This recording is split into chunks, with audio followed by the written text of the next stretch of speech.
I was so confused. Like a wet fart, it's a feeling I haven't used. I was used to the dry puffs, the gentle sighs, the kind of odor that just makes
Free quiet, singing through the pain. Free life, everything, pain in my brain.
Lost in the litter box, I was so lonely. Then I found you, now I'm here, stinky and holy. Hepcats, hipsters, and flipsters. Slide your chairs in close and tune your frequencies to the heavy vibes of the underground. This is your main man, the jazz cat of the chat, narrator. Wax spinning the wax on another chapter of domestic calamity. We last left our scene in a state of sensory dissonance, Daddy-O. On one side of the pad, we had the groovy sister Peace, digging the morning sun in her favorite tie-dyed skirt, Sipping that hot Java juice and thinking all was right with the cosmos. but across the hall, The vibes were around, man. Strictly brown. The venerable St. Don was improvising a solo he didn't mean to play. Started with a brass, sonic boom and radical cough. It wasn't just gas, my friends, it was a declaration of war. Watch the man attempt a frantic, clenched cheek waddle, only to paint his cargo shorts a shade not found on any color wheel. It ended with a splash, a splatter, and a sound like a fire hose filled with gravy emptying into a metal bucket, a shark of biblical proportions. Now, the door is closed, but the melody lingers. As St. Don shouted over the cacophony. Some people think it's funny, but it's really brown and runny. Can the porcelain hold? Can their olfactory nerves survive the fallout? Put on your gas masks and dig the scene. This is episode 2 of Nature Calls, the Ballad of the Brown Volcano. The Ballad of the Brown Volcano. Peace, Dawn Homofreakian greeted the morning sun with a serene smile and a steaming mug of coffee. She wore her favorite white sports bra and tie-dyed skirt. The birds were singing, the air was fresh, and for a moment, all was right with the world. From the other room, her husband, the venerable St. Don Domenico Homofreakian, felt a different kind of morning greeting. It wasn't the sun, nor the birds. It was a low, ominous gurgle from the depths of his holy bowels. The first tremor was a sonic boom that rattled the coffee in Peace's mug. Rap. It was a long, sonorous fart, a true masterpiece of flatulence that echoed through their humble abode, smelling faintly of regret and chili. Just a bit of morning thunder, my love. But his face told a different story. The gurgle had become a raging tempest. He clutched his stomach, a cold sweat beading on his brow. This was no mere gas bubble. This was a declaration of war. Peace took a cautious sniff of the air. The aroma was complex. It was a bouquet of last night's dinner and pure, unadulterated digestive distress. She pinched her nose, her eyes watering. Good grief, Dawn. St. Dawn decided to risk a small, controlled release to alleviate the pressure. It was a catastrophic miscalculation. What began as a hopeful squeak quickly devolved into a wet, sputtering scratch, a shart of biblical proportions. "Oh, honey," he said, her voice a mixture of horror and morbid fascination as she peered into the living room. "I think you just painted your shorts a new shade of brown." Panic set in. The brown volcano was about to erupt. With a desperate cry, St. Don launched himself towards the bathroom, his movements a frantic, clenched-teethed water. "It's coming," he screamed, leaving a trail of terror in his wake. Peace coffee.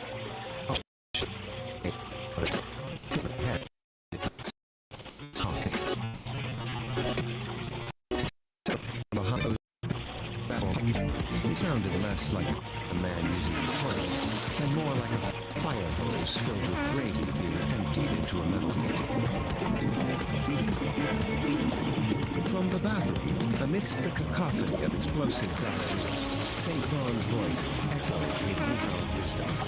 "Some people think it's funny," he yelled over the splashing, "but it's really brown and runny." Whoa, Daddy-O! Can you dig that frequency? That was heavy. We just witnessed a scene of pure, unadulterated acoustic doom. We saw our man, St. Don, staring into the abyss of a brown volcano.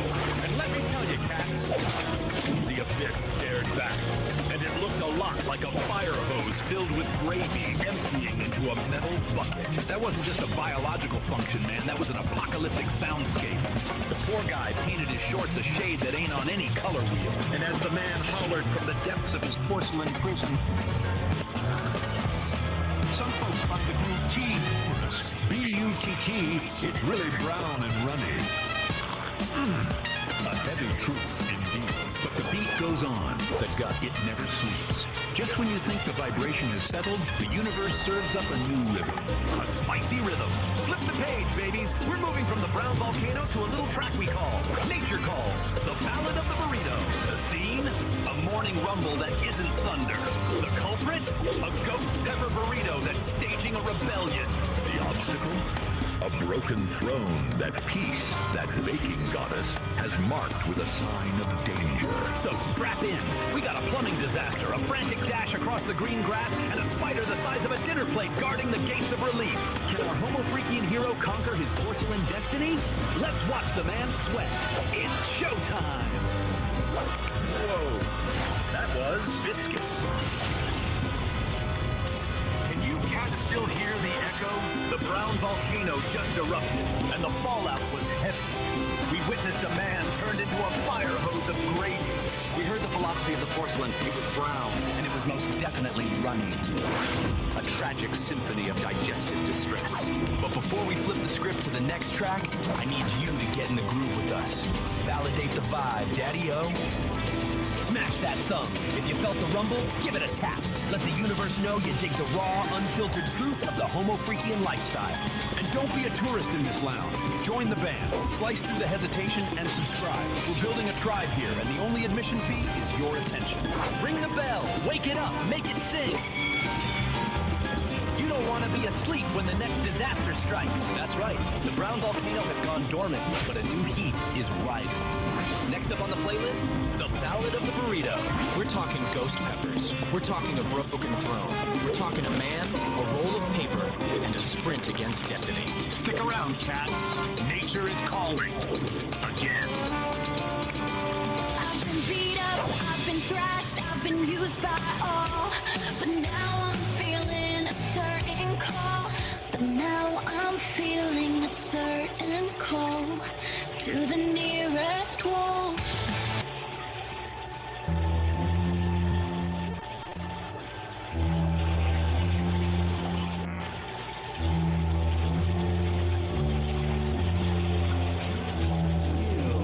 What's that smell? That's nasty.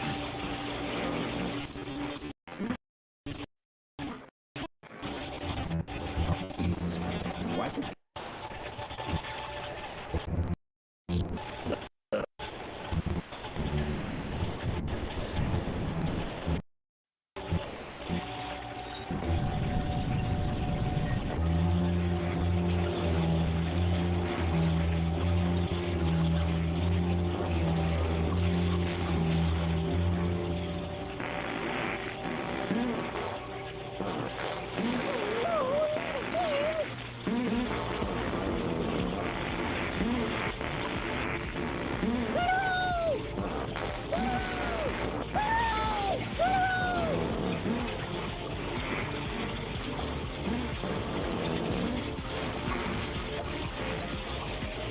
Oh man, I have to do something about this smell.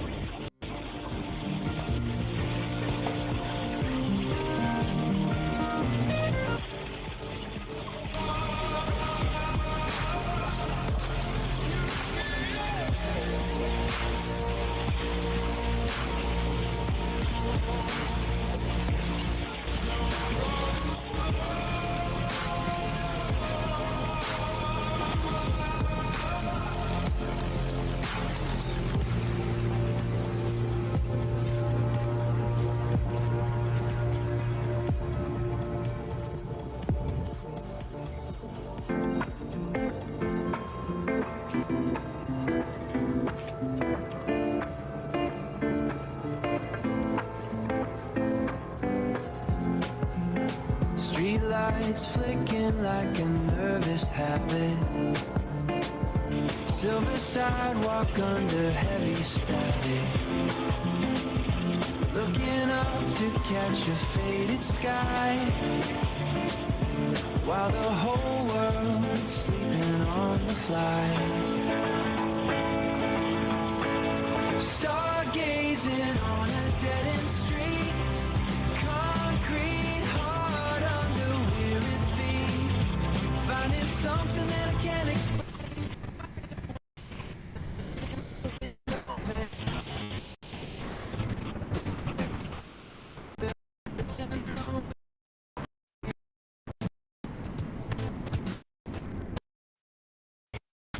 Half feet for a car. Clock on, forgot how to stop. Faded billboards in a neon glow. Nowhere left that we really need to go. Now here, let us go. Stargazing on a dead-end street. Concrete hard under weary feet. Finding something that I can't explain. Quiet wonders in the window pane. Quiet wonders in the window pane.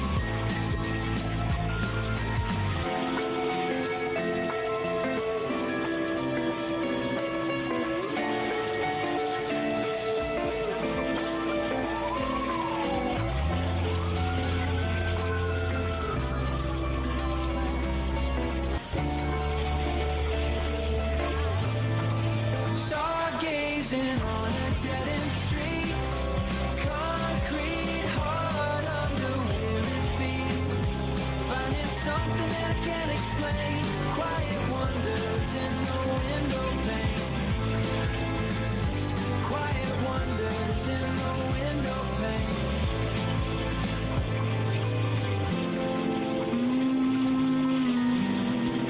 Faded to gray.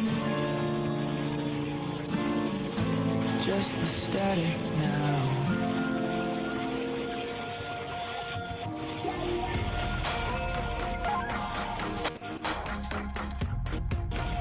Hold the phone, Hepcats. The virtual crowd's still roaring. Kid E just dropped the wildest, biggest note of all. A gig on the actual moon. The muffins were cool, but the bassist was hip to the facts. We got instruments, not rockets. So Pinky snapped her fingers and pointed to the Homo Freakian. Legends in the tech world vibe. Our band of cats had to get square for a minute, helping the Homo Freakians with their animal sanctuary. Parrots flying like confetti, a standoff with a stubborn goat. It was a chaotic jam, man. But then the music hit. Harrietta on a bucket, Pinky on a riff, and the synchronized.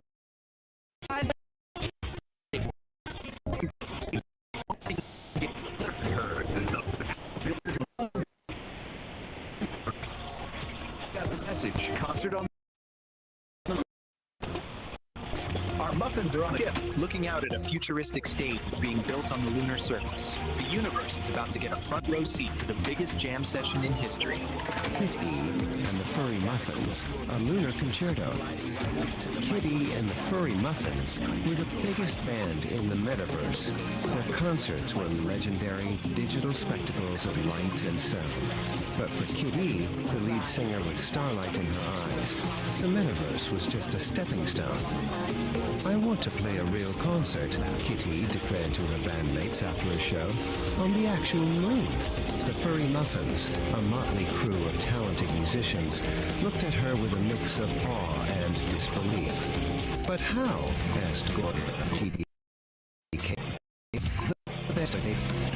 We'll need help, said Harrietta, the band's pragmatic guitarist. Serious help. Pinky, the bubbly keyboardist, jumped up and down. I know who to ask. The Homo Freakians. They're tech geniuses and know everyone. The band found the Homo Freakians, Peace and Saint, in a cozy high-tech cabin filled with fluffy animals. A concert on the moon? Saint mused, a calm smile on his face. That's a new one. Peace, her eyes twinkling, added. We know the perfect people for the job. But first, you have to help us with a little project of our own. The little project was to build an automated feeding system for their animal sanctuary. The band, more used to digital interfaces than wrenches and wires, found themselves in a series of comical mishaps. Blueberry, the drummer, accidentally programmed a food dispenser to launch carrots like... Then, an idea sparked. Harrietta started a beat on a nearby bucket, and Pinky joined in with a catchy riff on her guitar. The band turned the chaotic assembly into a rhythmic jam session, their music guiding the farm bots and synchronizing the machinery. Impressed and amused, the Homo Freakians upheld their end of bargain. The nerd herd, Saint said, handing Kitty a glowing data chip. They're the best builders in the metaverse. This will get you to their hidden server. Back in the metaverse, the band found the hidden server, a digital fortress of code and light. They were greeted by the holographic avatars of the Nerd Herd, a group of brilliant, quirky tech geniuses led by the visionary Elon Musk. A concert on the moon? Elon's avatar said, a wide grin spreading across his face. Challenge accepted. The Nerd Herd got to work, their fingers flying across holographic keyboards as they designed the most epic concert stage the universe had ever seen. The final scene shows the moon, a magnificent futuristic stage being constructed on its surface. Down below, on a spaceship, Kitty and her band look out the window, their faces filled with awe and anticipation. The universe was about to get a front-row seat to the greatest concert in history. All right, cats and kittens, dig it. The stage is set. Man, the whole solar system's got a glow tonight. A concert on the moon, you say? That's heavy. That's pure cosmic absurdity. The scene is locked, the blueprints are stacked, and the starship's no longer just a tin can. It's a chariot of rock. We got Kitty with the big dream, the Homo Freakians with the connection, and the Nerd Herd, yeah, those square peg scientists, they're throwing down some serious space-time jam. They modified the cargo bay, man. Turned a junk hall into a passenger lounge. Smooth! They're drawing up the lines, plotting the perfect groove to the Sea of Tranquility. But the real question, Daddy-O, the one hanging there like that big blue marble. Is the universe ready for this sound? Can the lunar dust handle this much soul? The countdown has begun. The tickets are flying. The silence is about to get loud. Catch you on the next orbit when the music truly begins. Stay cool, stay groovy. But hey, don't split, man. That's just the sound check. Next orbit, we're taking that Starship joyride. Talking real rock and roll. On that big dusty drum, it's a lunar dig it. Kid E hits the high notes and the Earth drops the bass. It's gonna be a gas. Be there or be a square, man. So there it is, man, the cosmic groove of the night, fading out like a square's memory.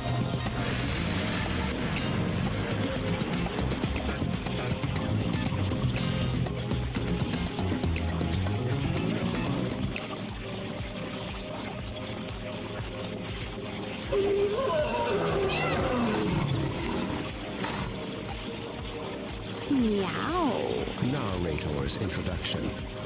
Cool cats and kittens, a voice purred through the smoky haze. Let's lay down a little rhythm and get in the groove, dig? On stage, under a single cool blue light, a man in a black turtleneck and beret snapped his fingers, a beat poet for the digital age.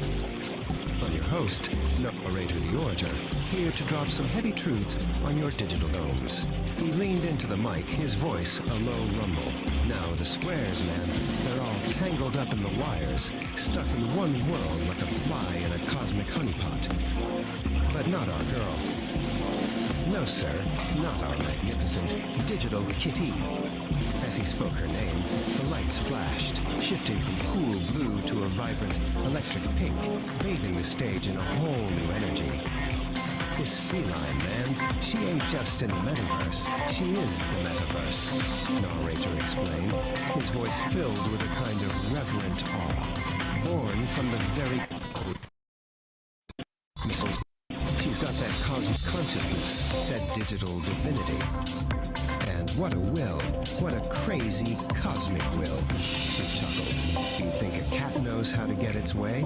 This one's got it down to a science, a pure, unadulterated art form. She goes where she pleases, and baby, she pleases to go everywhere.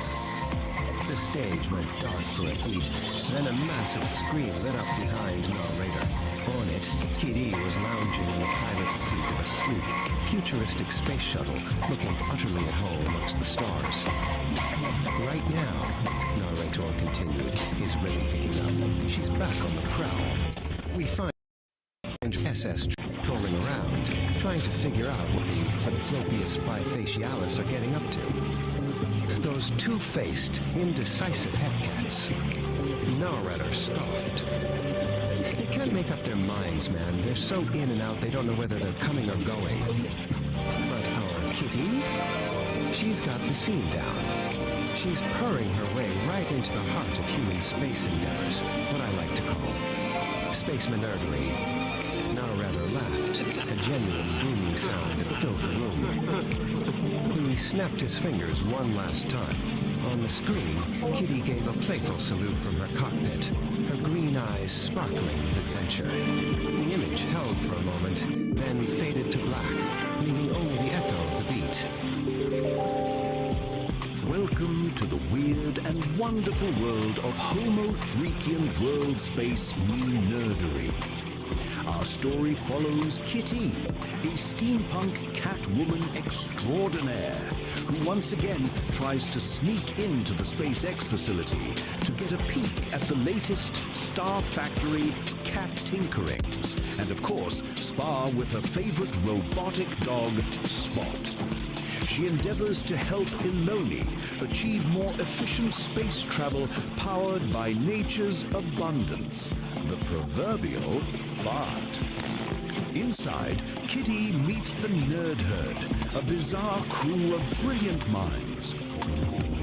Among them are Kevin from Great SpaceX, hovering around a certain space billionaire's butt and covering all the latest poop on Project Flatulence. Tim Dodd, the everyday astronaut who is excited about flatulence-fueled space travel. Marcus House, who composes haikus about feline flatulence as rocket fuel. Scott Manley, who beatboxes while calculating the orbital mechanics of methane-powered starships. And Felix Schlag, from What About It, meticulously analyzes launch data on his tablet and is intrigued by Kitty's blender Catocasters emission spectra. Join this eccentric group on a hilarious journey through space. By controlled flatulence and a shared love for being absurd. If you smell it, you must. Spare my puppies. Just a peek. Grown bodies, and I'll be purring like a smooth engine. What is that? Is that a pussycat? Maybe? Good thing Spot is on it. Neutralize the target, Spot. Watch this.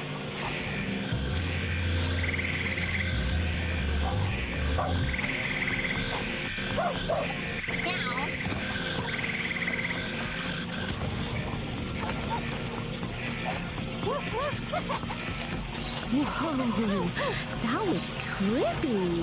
Gyro Head, you're going down. Let's go furball. I see you're using your squatting dog technique.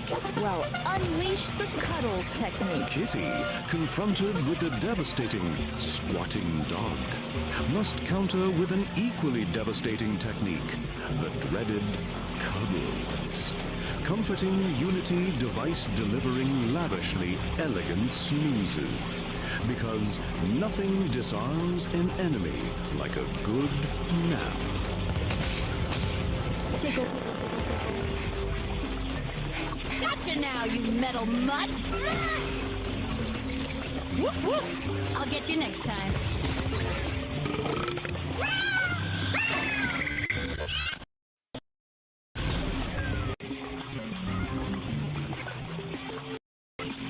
What's wrong with that dog? Freeze, Space Kitty.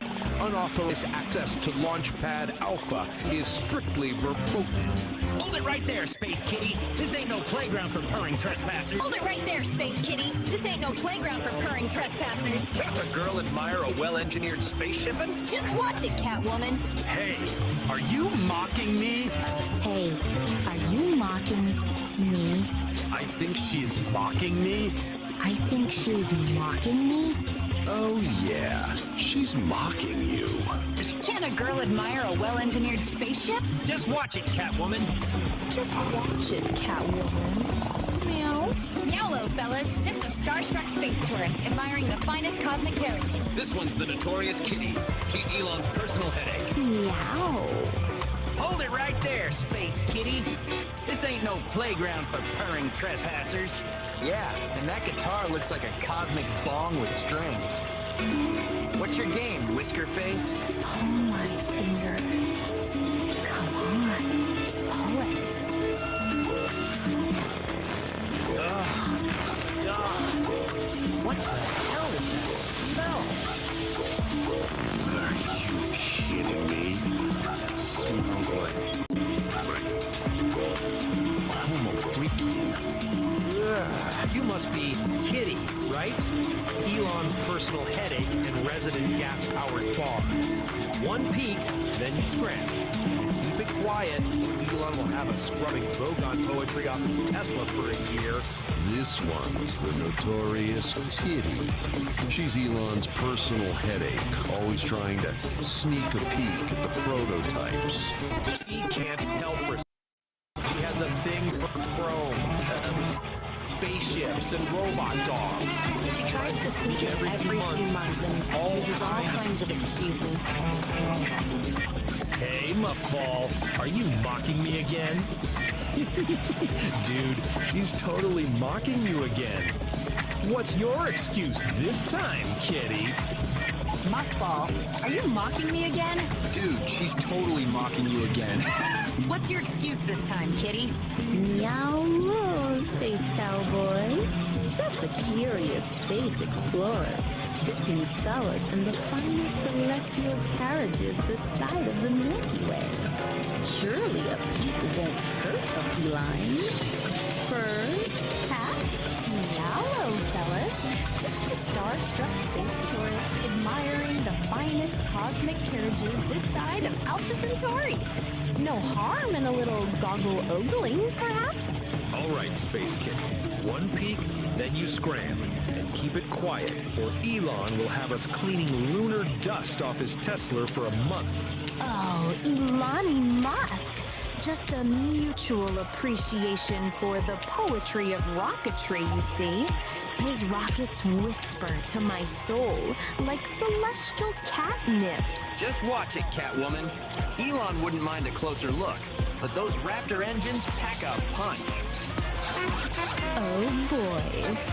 I can handle a pack of punch. Meow. Oh, you magnificent beast. You carry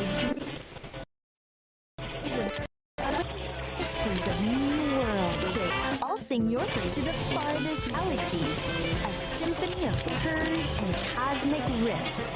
Kitty, my furry muse, back for another taste of rocket poetry?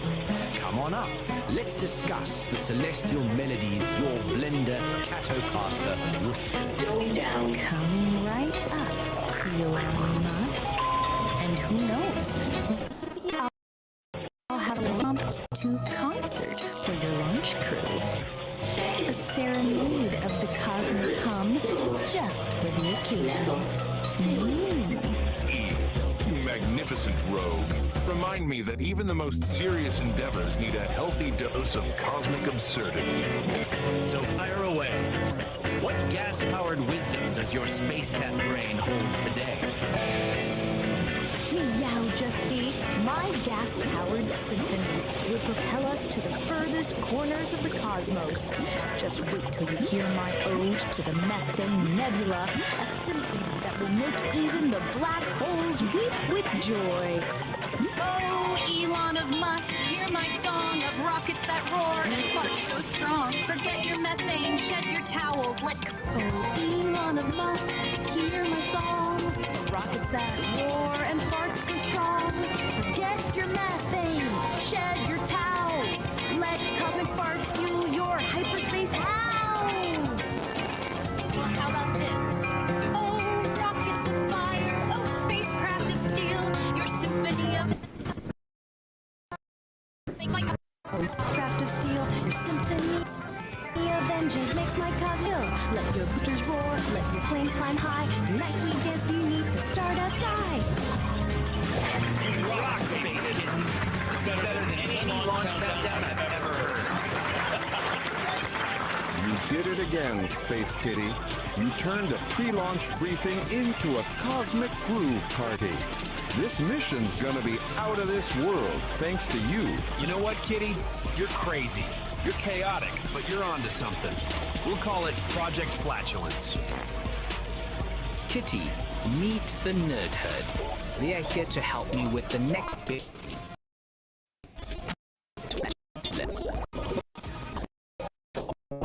Let's travel. Whoa, Kitty, hold on.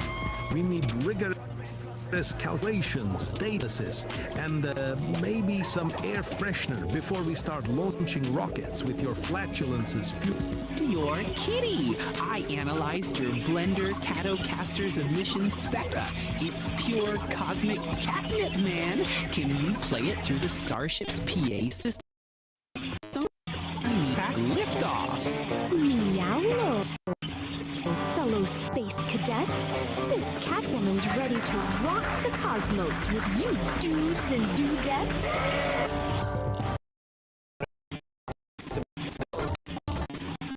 By control. Galactic Flatulence. Kitty.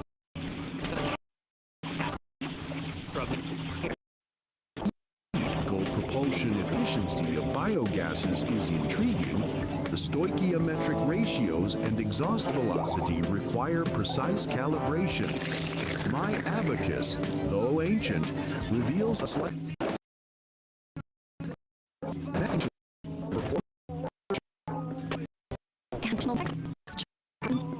interstellar would fascinating, albeit unpredictable, wormhole instabilities. We need to chart those meticulously. Nerd! I love you.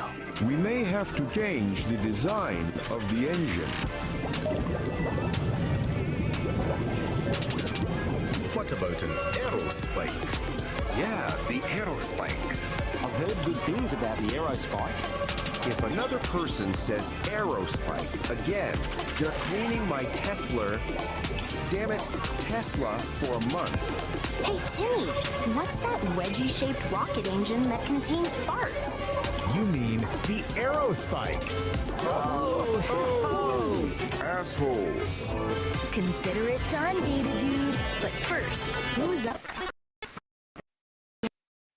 My perfect band, Kitty and the Furry Muppets. Timmy, Scotty, plug in the Nebula amplifier for some extra furry inspiration. The office erupts.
Have you ever wondered what really goes into building a scene that sticks with you?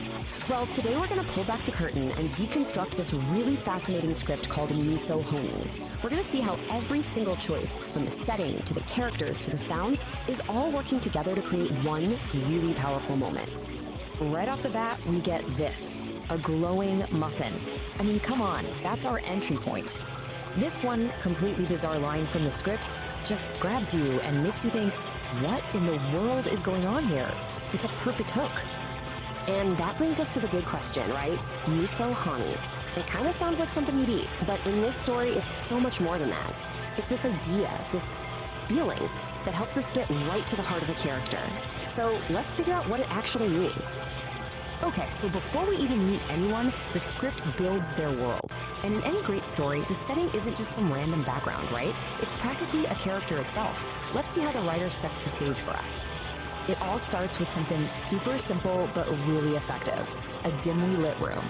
That low light immediately gives you this intimate, kind of mysterious vibe. And then we get a detail for another sense. The script points out soft tatami mats. You can almost feel them under your feet, can't you? That one little detail just grounds us right in a traditional Japanese setting. And finally, the smell of incense fills the air. So you've got sight, touch, and smell all working together to create this immediate feeling of peace. You know right away this space is all about tranquility. Now this is where it gets really interesting. The script starts mixing two completely different worlds. You have these traditional shrine elements, like dragons and Buddhas, but the whole vibe is like a modern therapy office. And check out the quirky details here, dog and marmot monk statues. This tells you it's not just some generic room. It's a unique safe space made just for our character, blending the spiritual with the psychological. All right, so the stage is set. Let's bring on our players. The real engine of this scene is the dynamic between two people who could not be more different. Let's see how the script uses that contrast to build their connection. I mean, just look at this slide. It lays out the power of contrast perfectly. On one side, you've got Kitty, an energetic anime cat girl who you can tell has this little hint of vulnerability. And on the other, Dr. Shimizu, who's the definition of elegance and calm. This clash in energy and visuals creates instant interest. It's the patient and the healer, chaos and serenity, a classic setup for a story about finding balance. And here's a little peek behind the curtain at the writer's craft. A name is never just a name, especially in a script this detailed.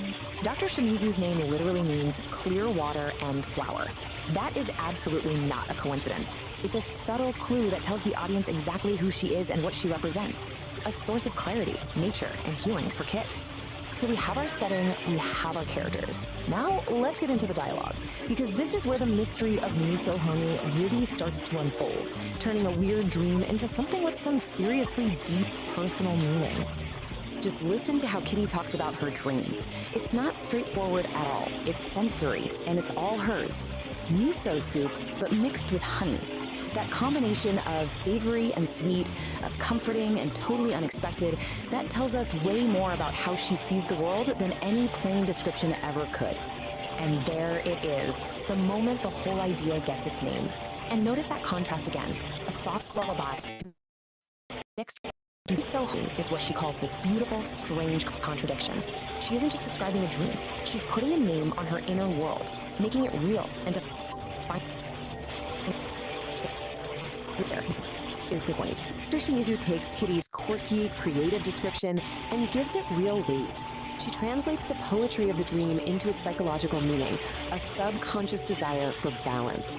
And with that one line, the whole story clicks. The glowing muffin isn't just some random image anymore.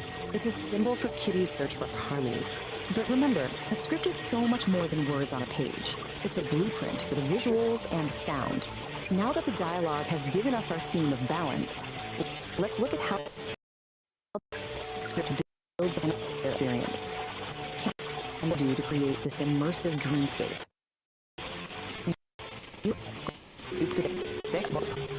It calls the eyes to show us what's feeling inside, and these surreal visuals that mix Japanese imagery with abstract. But the most telling cue is this one: brief flashes of Kitty in a fighting stance. Wow, that one visual tells us about the conflict that's just raging inside her, this fierce hidden side that's the complete opposite of the calm therapy room. And the sound design perfectly mirrors the story. The Miso Honi theme starts off really subtle, you might barely notice it. But it gets more and more intense as Kitty goes deeper into her dream. And just like her dream, the music you've got traditional Japanese instruments ending with modern synth. The music literally becomes the Miso Honi feel. So here's the big takeaway from all of this. In a really well-crafted script, nothing is an accident. Those quirky statues, the meaning behind a character's name, the specific blend of instruments in the music, every single detail is a deliberate choice. It's a little brick being carefully laid in a foundation of story. And we'll chew on. Before Kit even says the word dream, we already get the central conflict, don't we? This search for calm in the middle of her own inner chaos.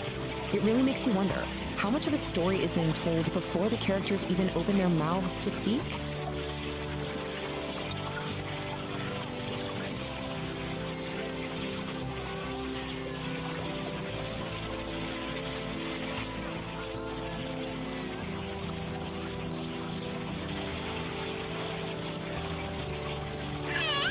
Nope. Not it. Nope. Nope. Nope. No. Not it. Nope. Not it. Nope. No. Not it. No. No. Nope. Nope. Not it. Nope. Not it. Nope. No. Nope. No. Nope. No. Not it. Nope. Not it. Nope. Nope. Not it. Nope. Not it. Nope. No. That's it.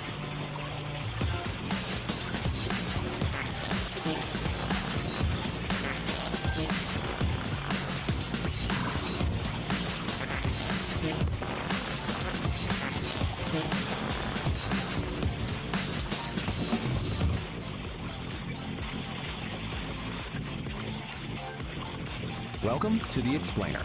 You know, sometimes the biggest, most profound lessons come from the absolute weirdest places. Today, we're going to dive into a wild piece of internet storytelling called Cosmic Fart. And I'm going to show you how this totally bizarre psychedelic tale actually maps perfectly onto one of the oldest story structures in human history.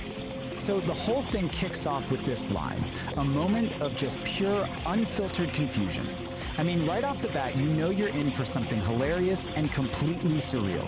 It's the perfect off-kilter opening for the journey we're about to unpack. Okay, so how do we even begin to make sense of all this cosmic chaos? Well, we're going to use a classic framework for it, the hero's journey. We're going to break down how this story, which seems completely nuts, actually follows this ancient mythic structure, starting right where all these journeys do, in the hero's world. We start in what the framework calls the and it is things Celestial Tavern, a place that is by and we're not talking about just any old bar here.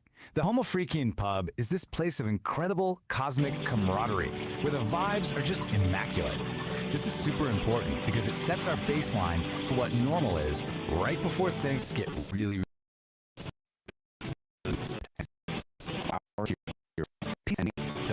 musical soul, not just serving drinks, they're the of all this harmony. Their music literally about the heartbeat of a peaceful little world. I love this detail. It shows you just how perfectly balanced their world is. I mean, even the flatulence is described as well-intentioned and harmonious. It's a hilarious line, but it's also crucial. It tells us that every single part of this place is perfectly in tune, at least for now. But of course, no hero's journey is complete without a call to adventure, right? That's the moment the ordinary world gets turned upside down. And in this story, that call arrives as a foul, discordant blast from the void. And just like that, the peace is totally shattered. This wave of noxious green gas rolls in, the complete and total opposite of that harmonious scent we just heard about. A new, chaotic force has just burst onto the scene. And then, he makes his grand entrance. The villain shows up with a name that, well, it leaves very little to the imagination. The Chardonnator's power isn't just crude, it comes from pure discord. He is literally the polar opposite of everything that Groovy Pub stands for. Yeah, the impact is immediate. The antagonist's arrival instantly throws the whole ordinary world into chaos. And that sour space plan is just harmony. It's like the Celestial Symphony. So, into the next phase, trials that ordeal. It's the threshold into a new world. They gather their allies, and they face their first major test against this new chaotic enemy. And in a classic move for any hero's journey, a cosmic distress signal goes out and allies start showing up. We get a cosmic rock band and a high-tech science team.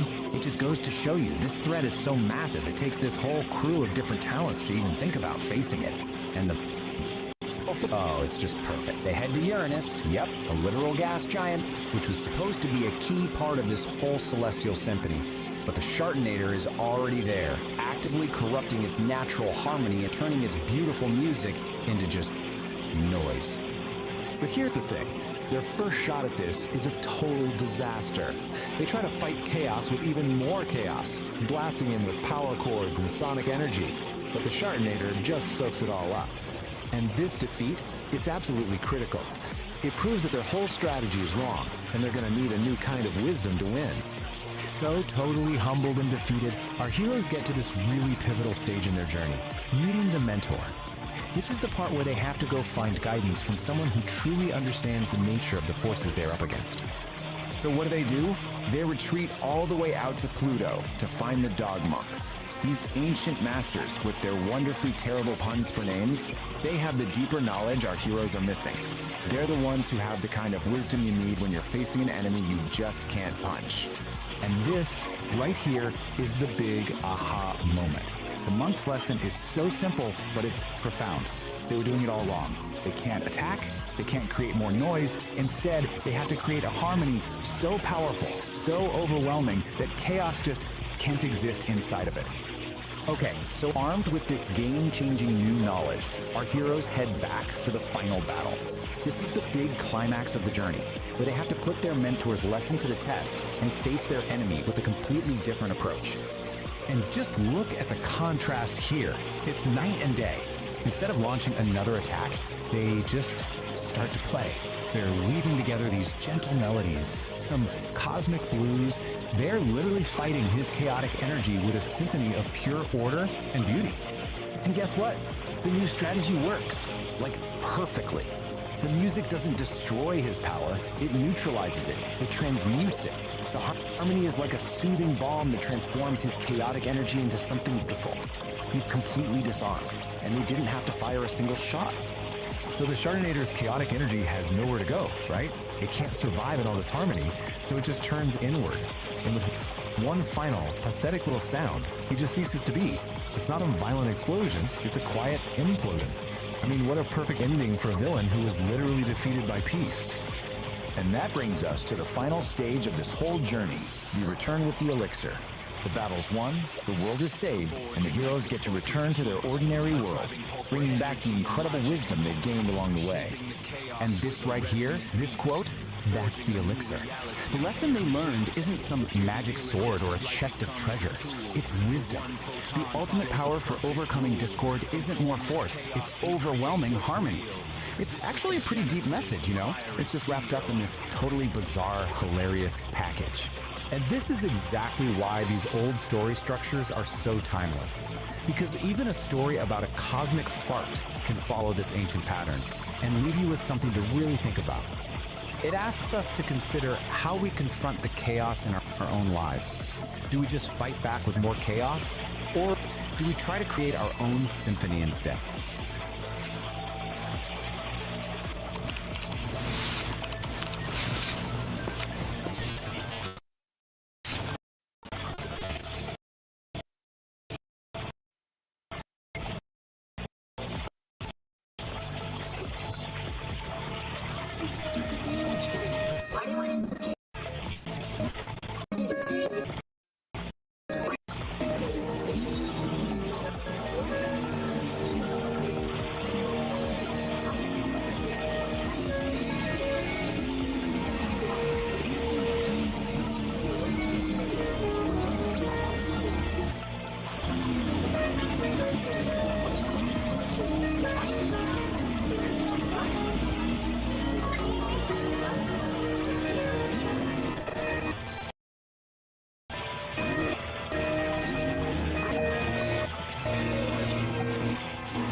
setting.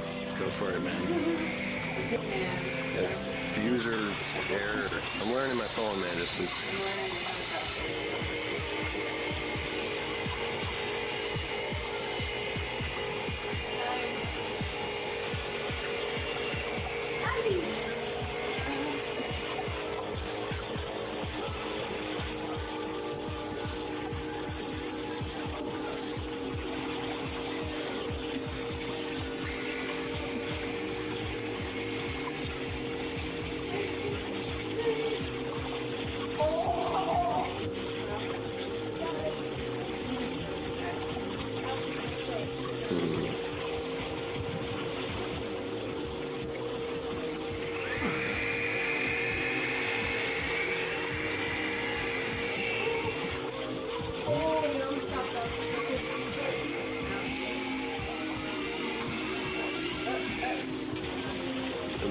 interested to see how this recording like shows up my total screen, like if it, how it looks.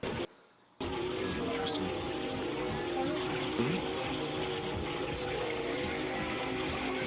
What?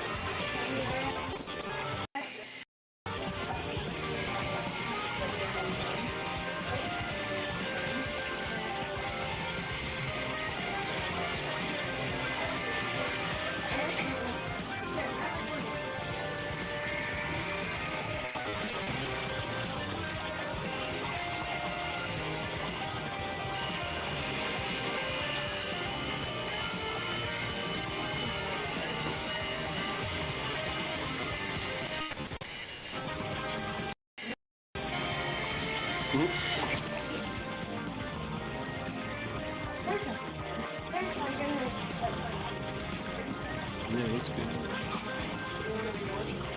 Yeah, don't let me get them all right.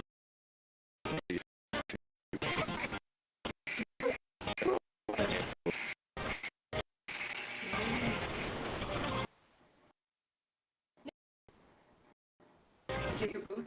Yeah. Bummer. Would be much better logically. For what? Logging. Logging. Yeah.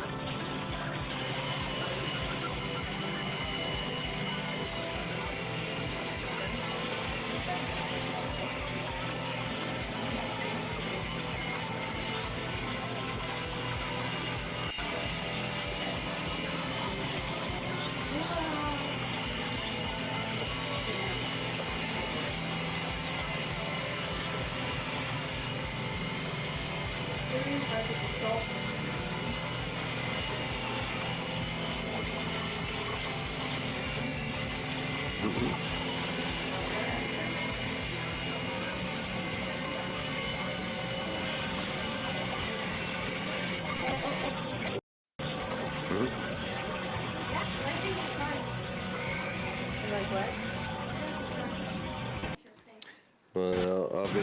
Whenever you, really whenever you get there.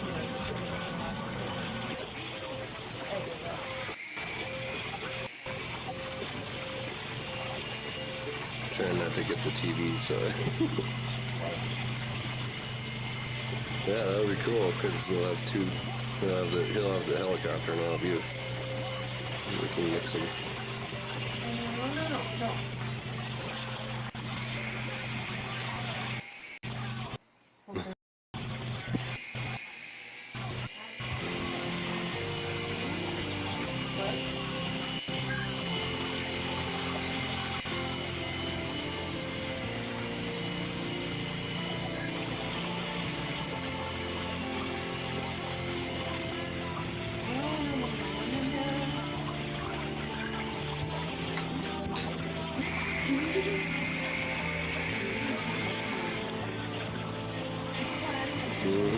Yeah, he's just kind of like checking it out. Like, what the heck?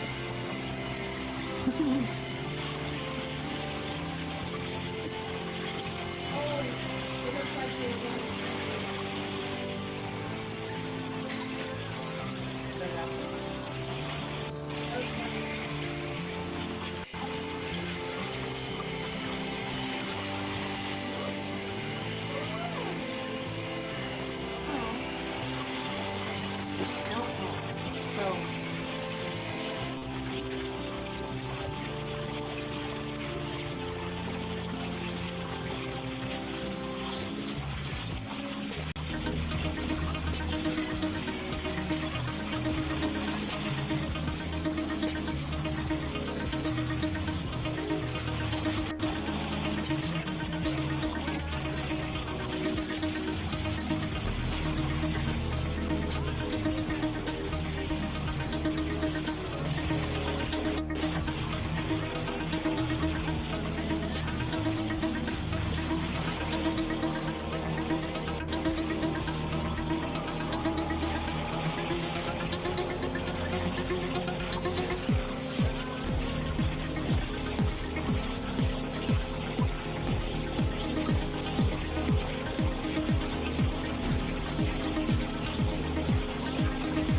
Let's not waste time.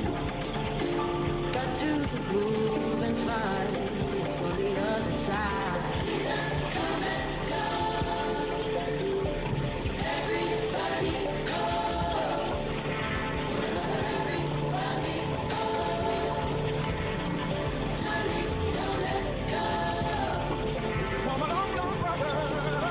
Keep it real. People heading on the floor. Keep it real. Protect your sons and daughters. Keep it real. That life no more.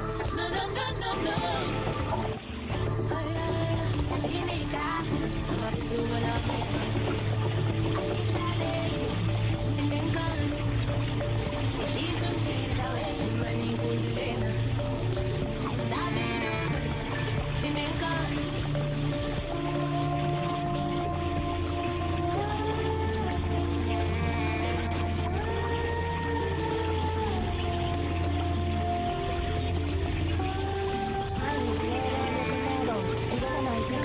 瞬間息継ぎするのもめんどくさいこのままずっと沈んでいたいとりあえず気分に広いに覚えてるかい私の存在 Anyway こちら一人ぼっち Everyday ずっと一人ぼっち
It's hard to find.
got lost in the night.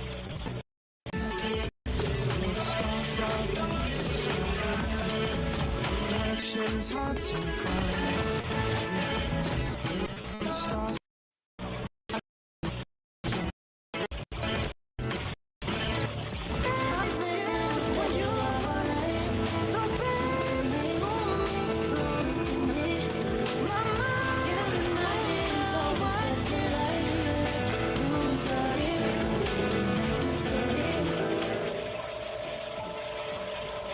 Ever eat something and just know you've made a terrible, terrible mistake? Well, today's story is all about that.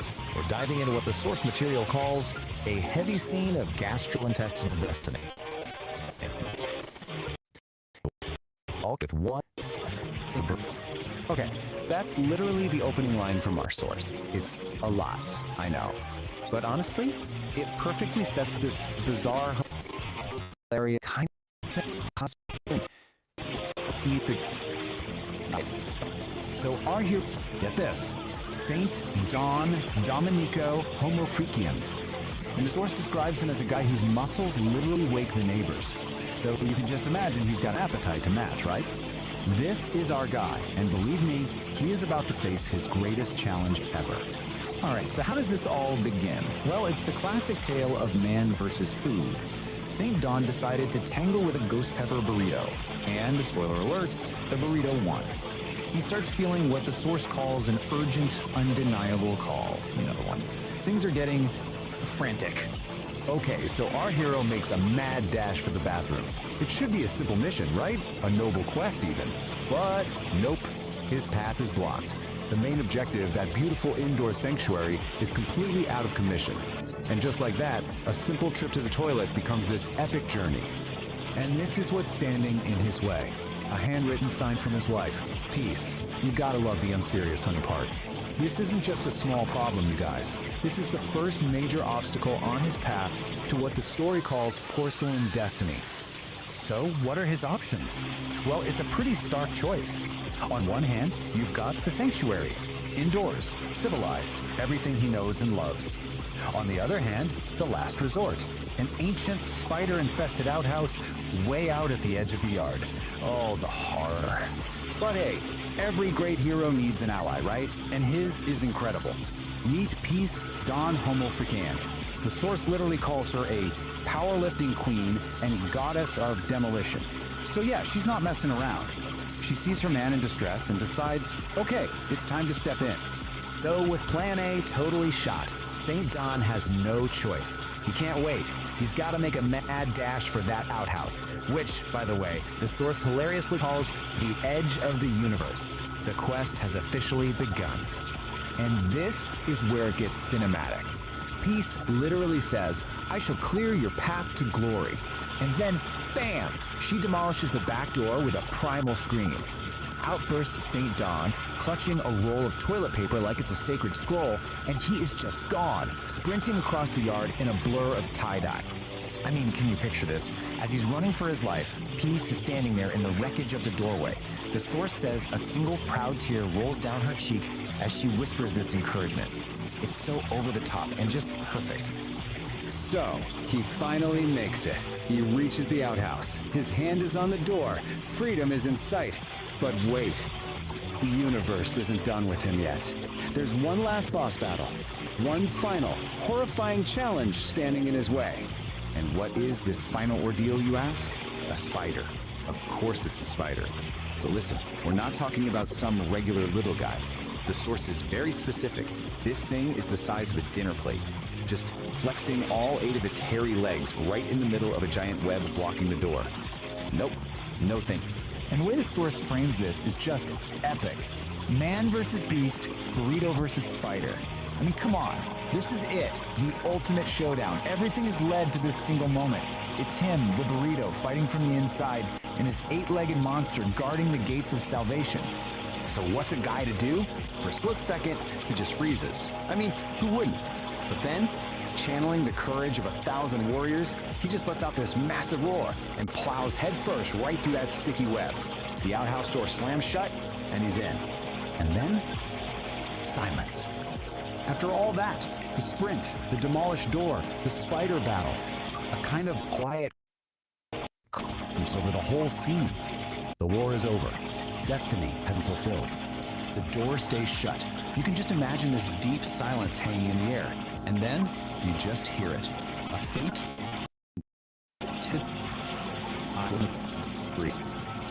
that one little sound tells you everything. Our hero has won. Peace has been restored. It's just the quality of victory.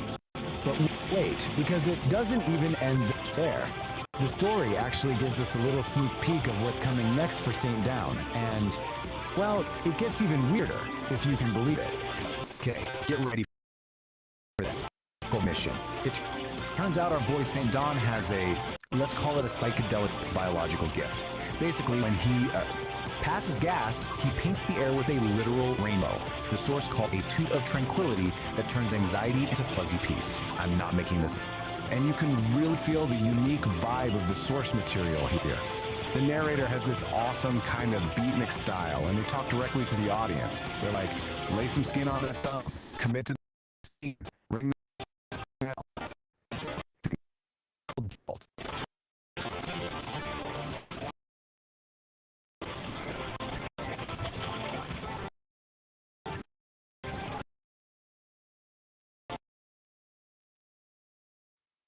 Most everyday struggles can feel like these huge cosmic battle.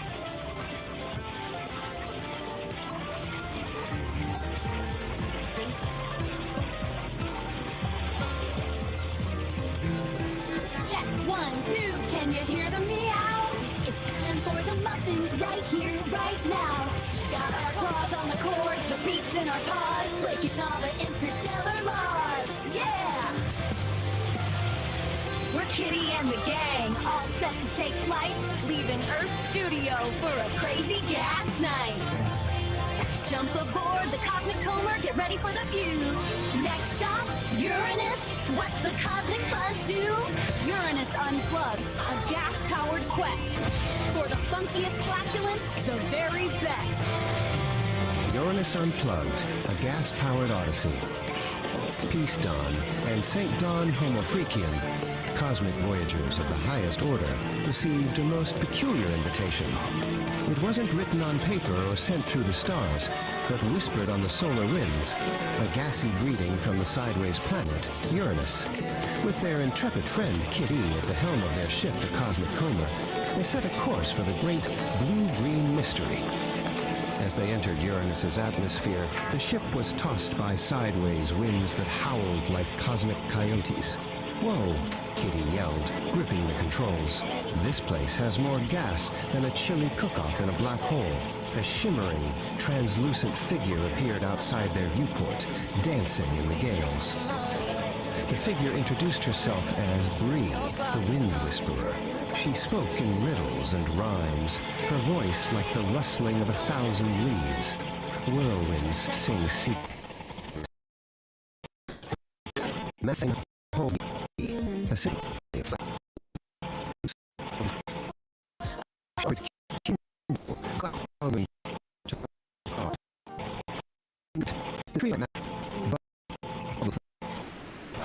handled a mustache and a tad out of the geysers. At your service, just in time for the great meltdown, a true flatulent fiasco. Professor Quirk explained his grand experiment to harness the planet's natural flatulence and compose a universal symphony. Uranus isn't just gas, he declared. It's a gas-powered jam session, but my instruments need a power source of pure, premium cosmic gas. Peace, Dawn smiled. We believe the same. The wind within and the gaseous essence of the universe are fundamental to reality. St. Dawn added, our mission is to jam with the methane, to restore the planet's balance. Your symphony aligns with our own cosmic cacophony. Kitty, however, had her own ideas. A symphony is cool and all, but this place needs a rock anthem. She attached Bree's cloud-woven string to her guitar, the Blender Catocaster. This planet is where the real interstellar jam session happens, she declared. As Kitty struck the first power chord, a sound wave of pure, unadulterated rock and roll, mixed with a hint of cosmic gas, ripped through the atmosphere. The methane geysers erupted in time with the beat, and the sideways wind swirled into a funky dance. Professor Quirk's instruments whirred to life, capturing the melody. Peace and St. Don joined in, their voices weaving a harmonious chant with Kitty's electrifying riffs. Even Bree, the Wind Whisperer, added a chorus of whistling gales. From that day on, Uranus was known not just for its sideways spin, but for its sideways rock. The Great Methane Meltdown became the first annual Uranus Unplugged, a festival of music, science, and spiritual flatulence, proving that with a little harmony, even the gassiest planet in the solar system could find its groove. Well, my furry muffs and muffins! Kit E, inspired by the sights, sounds, and smells of Uranus, has written an epic new tune. Wet Fart Lit for the very first time. In light of the explosive energy coming out of Uranus and the musing of recent Peace and St. Don homo-freakian events, tune in to the next episode, Nature Call. You'll experience what some people think is funny and hear Wet Fart Lit for the very first time. It's gonna be more than just a number 2 farter. Kitty and the Furry Muffins are crafting numerous music genre versions of Wet Fart for your enjoyment. If you dug the sights and sounds out of Uranus, don't forget to pull out your thumb and like this video. Hey, if your skids left some marks, subscribe. Become well-worn in the homo-freakian world story time. If you're really getting into this, hit that bell so you get notified when the next one comes out. I can't believe my eyes. I can't believe it's mine. All right, welcome back. Today we're digging into something, a discipline that's part ancient, part backstage. It's called Showbiz Jitsu, the art of high-impact yoga. Yeah, let's get into it. I mean, that quote right there tells you almost everything you need to know, doesn't it? This is not your typical Sunday morning yoga class. This is something else entirely. A place where rhythm and impact are one and the same. So what's the big idea here? Well, at its core, it's about creating a true synthesis of spirit and sound. It's about finding that calm center, you know? Even if that center happens to be in the middle of a chaotic mosh pit. It's all about channeling that new age energy into something a little more direct. Which, of course, brings us to the main event. If high-impact yoga is the philosophy, the big idea, then what on earth is Showbiz Jitsu? Is it self-defense? Is it some kind of bizarre performance art? Well, the answer is kind of both. And there you have it. You really can't get a more down-to-earth definition than that. It is a martial art, but one that's been specifically designed for the, let's call them the unique challenges of being a performing musician. It's where the show must go on, even if you have to fight to make it happen. So you might be asking, who is this for? Well, it's for a very specific crowd. It's for the true believers, the real music lovers, the folks who stick around to read the liner notes. This is a discipline for people who know that sometimes you gotta fight for your art.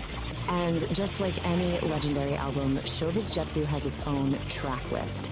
It's called the Soul Sonic Set List, and it lays out 18 different ways to, well, clear the stage. That's right, 18. This isn't just a couple of funny moves someone made up. This is a complete, fully formed system of musical combat, covering everything from hand-to-hand techniques to, you know, using a keyboard stand as a weapon. So this is a deep, if completely bonkers. Now, we don't have time to go through all 18 today, so what we're going to do is pull out a few of the greatest hits.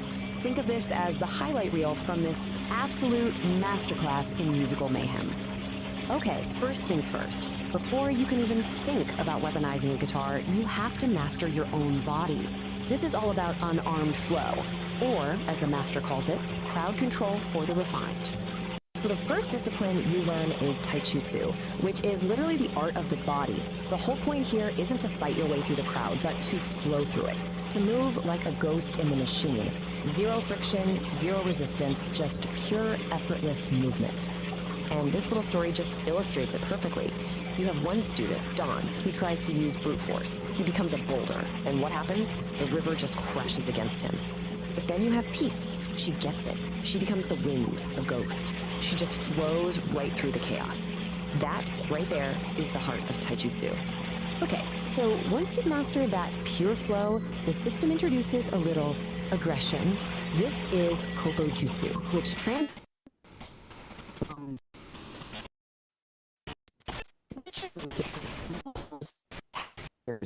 has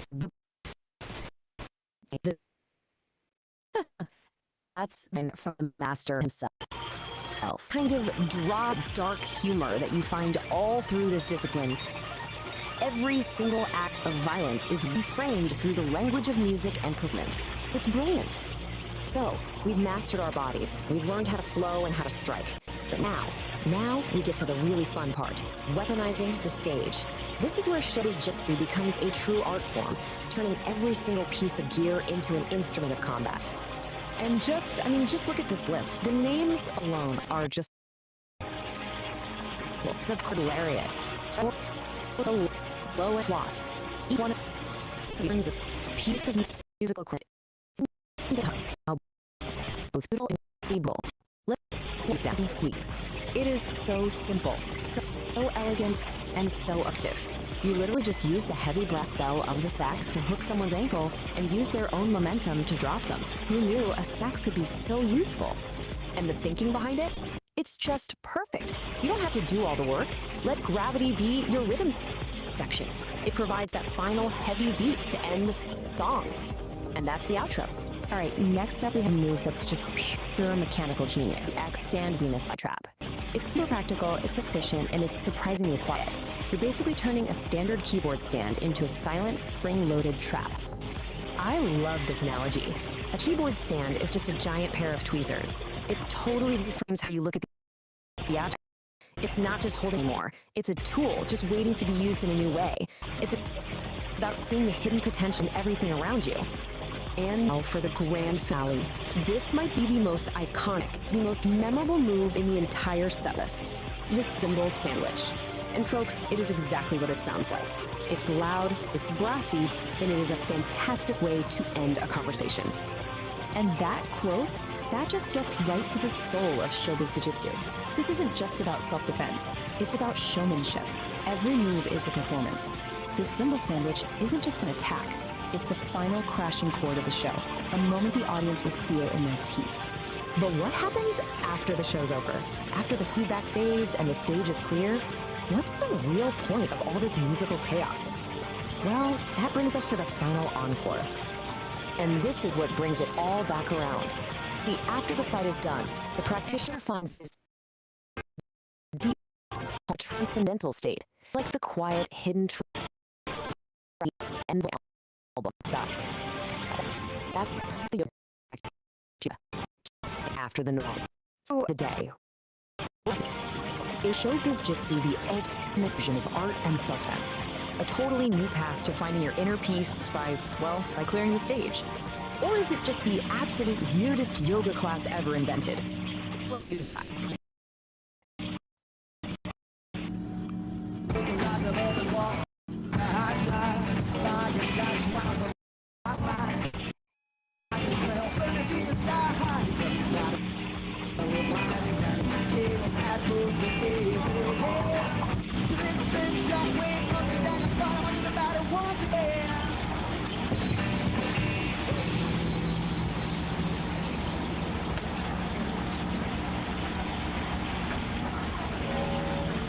Peace, there you go. That's notable goods, man. Moments of awareness. Boise, Idaho. How you doing tonight?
second pair, it's not making it, being involved.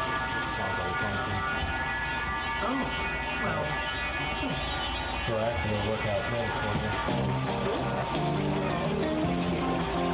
Hey Cody, you're getting a new model, right? Yes. That one's very cool.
Up in Idaho City on Moby Correct.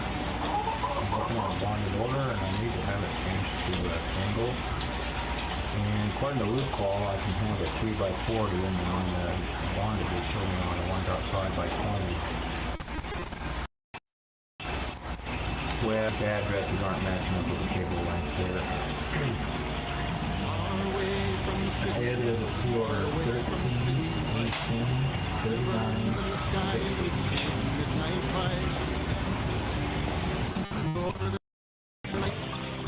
So are the hopes and the dreams that the light inspire. When you're all alone, in the deepest night, to watch for the glow of the northern light. But when the sky's on fire, with the green and the blue, let the northern light shine over you. The elders tell of a I called the wrong part here. everyone whose soul must cross it, so they say. But the journey, it is long and it is dark, so they carry torches to light their way. When you're all alone, in the deepest night, you watch for the glow of the northern light. But when the sky's on fire, the green and the blue,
lights are dancing right along. They're dancing right along. In the deepest night, watch for the glow of the northern light. When the sky's on fire, let the northern light shine over you.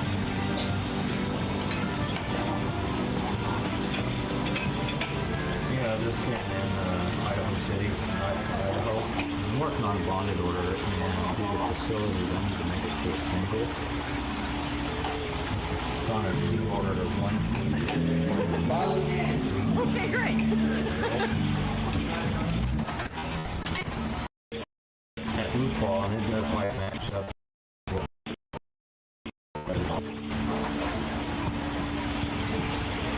Factor way off. I can give him a single.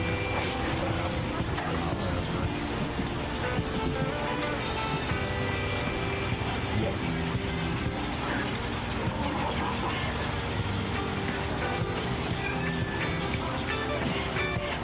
According to unless that's a lot higher price. The next one would be about 5 by 30.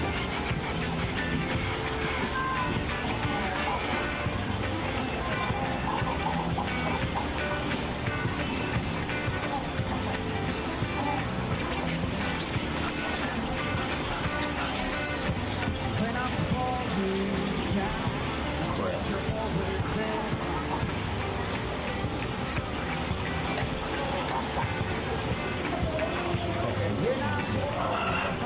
I'm it seems like nothing matters. I just don't give a damn. Well, bonded Seems I'm eloquent, yeah, and I don't give a shit.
Now I'm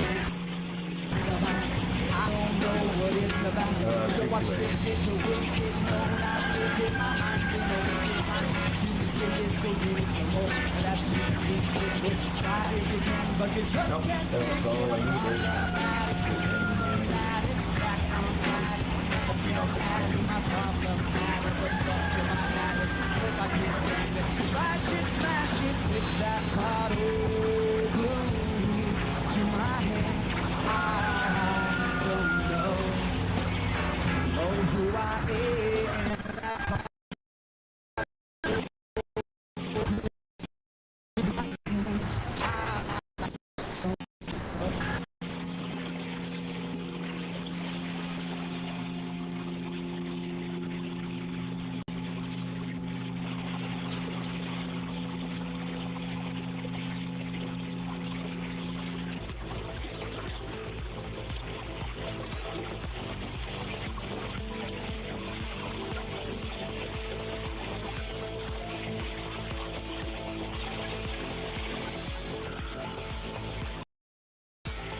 Oh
yeah.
The seafood soup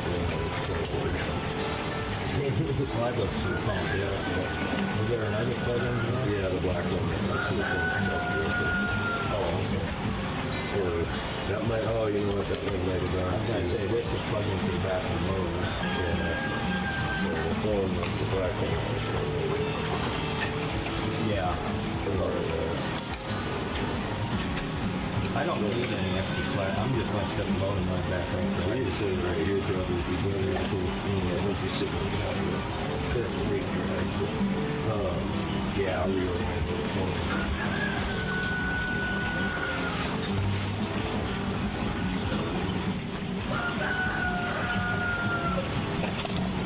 I'm going to have to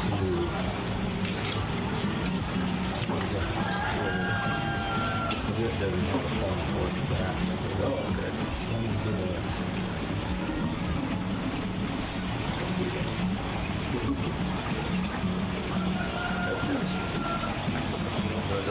well, that's probably won't be what happens. It sells. Or the phone.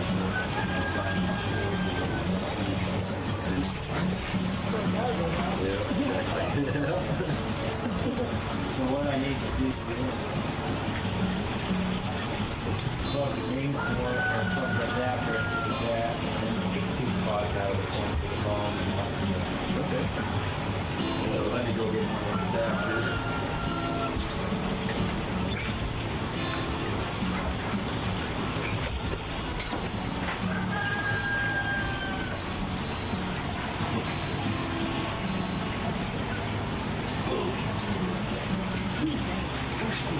Usually if it's connected, you can stop and start spinning.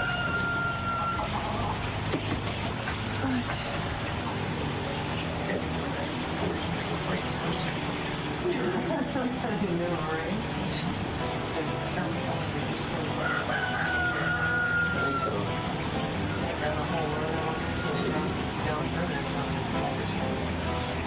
Yeah, and I know he was saying one lady used to live too far from the box and fiber.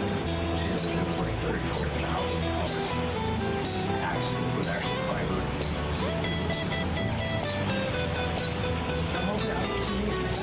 Yeah, right. I'm so sensy.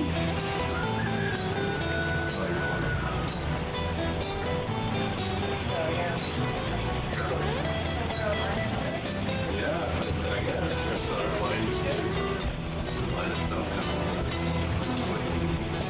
Yeah, what I'll do is I'll probably record what it says here. If I plug it into the back lock,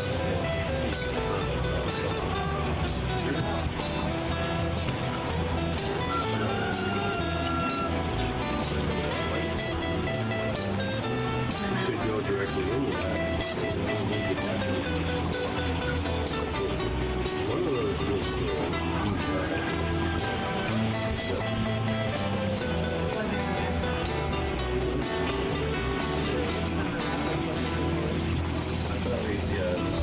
this black one that went into that. Oh, it's got 2 white ones. Yes. Yeah, because it has to be connected.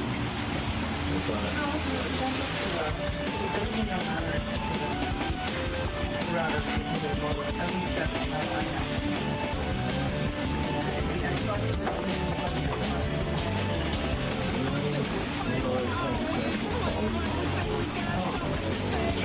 Oh yeah, that was. Oh yeah, that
shade of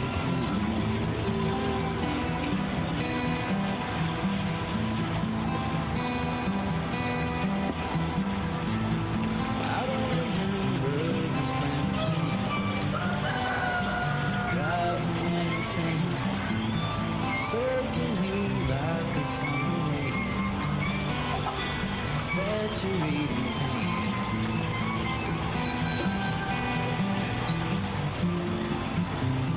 If I believe the sun will shine, that make a difference in my life. I'll do anything I have to do to change the shade of blue.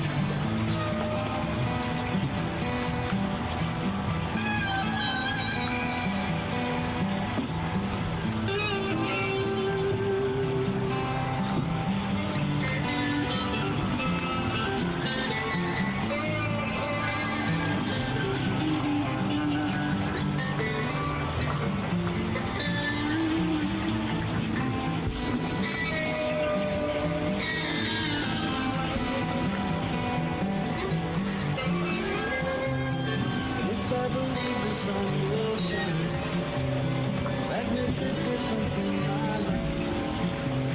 I'll do anything I have to do to change the shade of blue.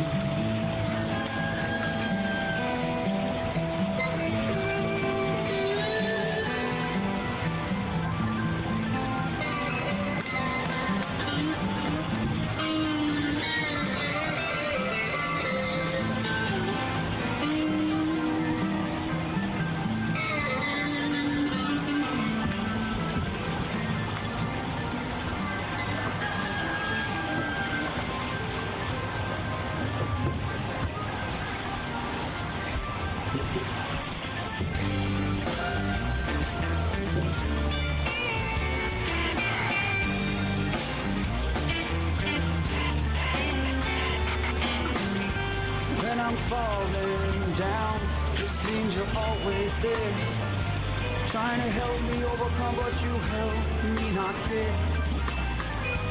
When I hold you in my hand, it seems like nothing matters. No, I just don't give a damn. When I press you in my lips, it seems I'm ill-equipped. Yeah, and I don't give a shit, 'cause now I'm young. You drown me, now I am done, and I'm paying the sun for everything that I have become. What have I become to myself? Yes, I am done, and this ain't fun for no one. I gotta live, it's doing some turning, yeah. I need a little learning. Can't you help me here? Oh, sweeping all reason away in time, breaking pieces off every day of this journey. This journey, yes,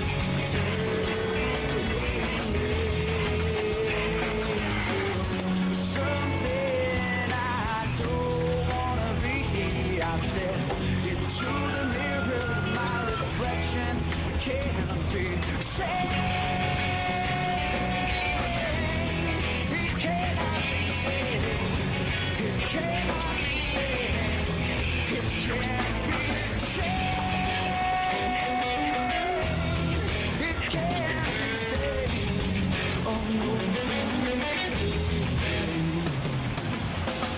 For all those times I said I'd never do that again, well here I am, oh once again. I'm dragged out, passed out, ashed out, cast out, blown my last out, flashed about. The flash out, can't count blues from about. I don't know what it's about. I'm shifted to wicked, no, not lifted. My mind's been evicted, my ass you can kiss it, so give me some more of that sweet, sweet liquid. Try if you can, but you just can't fix it. Problematic, deranged fanatic, back on addict, like a crack addict. Problems habit, the stuff to my attic. I can't stand it, so lash it, smash it with that bottle.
Oh,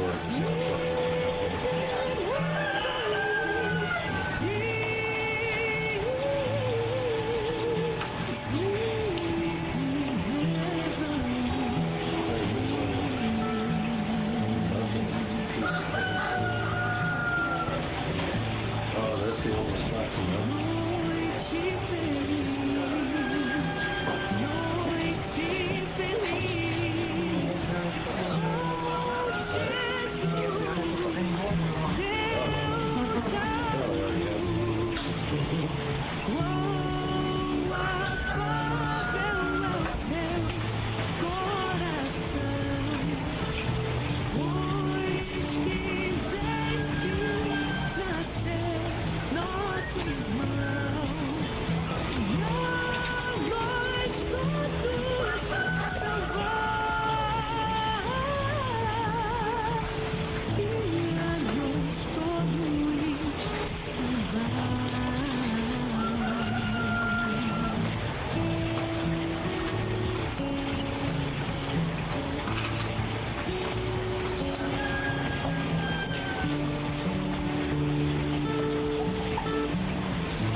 cats and kittens.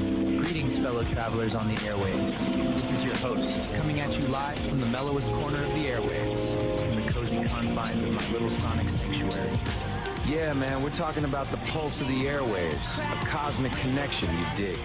Greetings, cosmic hitchhikers and frequency fiddlers. It's Narrator, broadcasting from the booth where the static never sleeps. The airwaves are thick today. Every cat on the dial is trying to sell you a map to a territory they've never even walked. They think if they stop talking, the world stops spinning. To cut through that noise, we need the forge. St. Don, what do you see? You seeing the raw stuff of creation, man. The fire's speaking. I'll be right with you, Nar.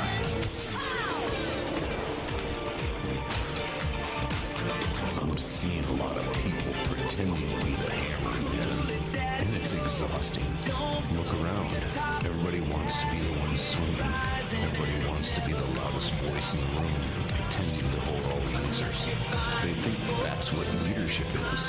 They think that's what strength is. But when you swing a hammer at a piece of cold metal, you don't understand. All you do is shatter it.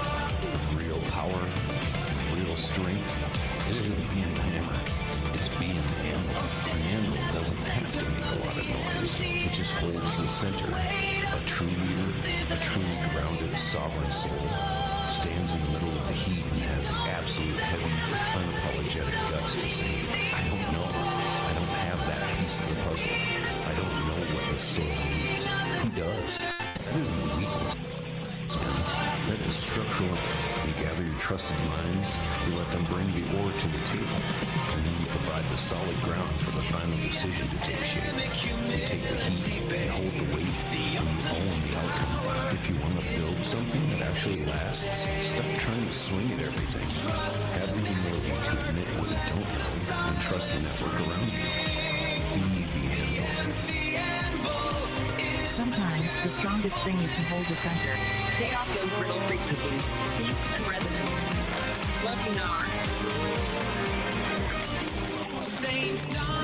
I totally dig your vibrations, cats. I'm gonna contemplate the resonance and spin some jazz. Later, my homo freakians. Love you back. If you tuned into these old dudes pontificating about this astrological vibe this long and want to continue feeding our aspirations, do the thing to that thumbs up button, subscribe to the Celestial Madness, and jingle my bell if you crave more of the awesomeness. Peace and tingles, cats and kittens.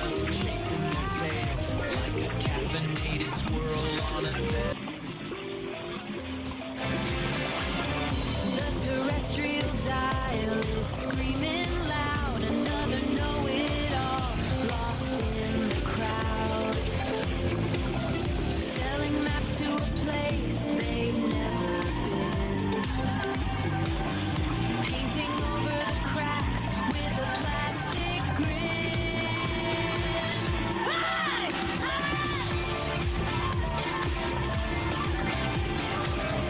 They're terrified of the quiet space, hallucinating answers just to save some face.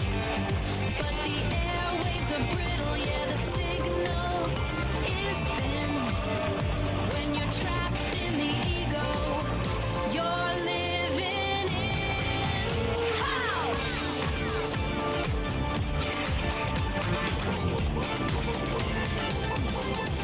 Cool it, daddy-o. Don't blow your top. The static is rising and it's never gonna stop. Unless you find the force.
conscience clean. Don't be the hammer if you've got no spark. Just keep your eyes open in the beautiful dark. Oh, stand at the center of the empty center of the way. The truth is ahead. The truth is ahead. You don't need the hammer. You don't need the ore. Today the southern king of the desert roar. It's the epistemic humility saving key. Ultimate power is the peace you save. Trust the network. Let the silence ring. The empty anvil is a beautiful thing. Check it. Hitchhikers. Admitting you're empty isn't a weakness. It's structural integrity. It's the relational yield. If you haven't got the ore, ask the cat next to you. That's the code. That's the cosmic connection. Solid. Yield to the circle! Trust the lines! Leave the brittle world behind!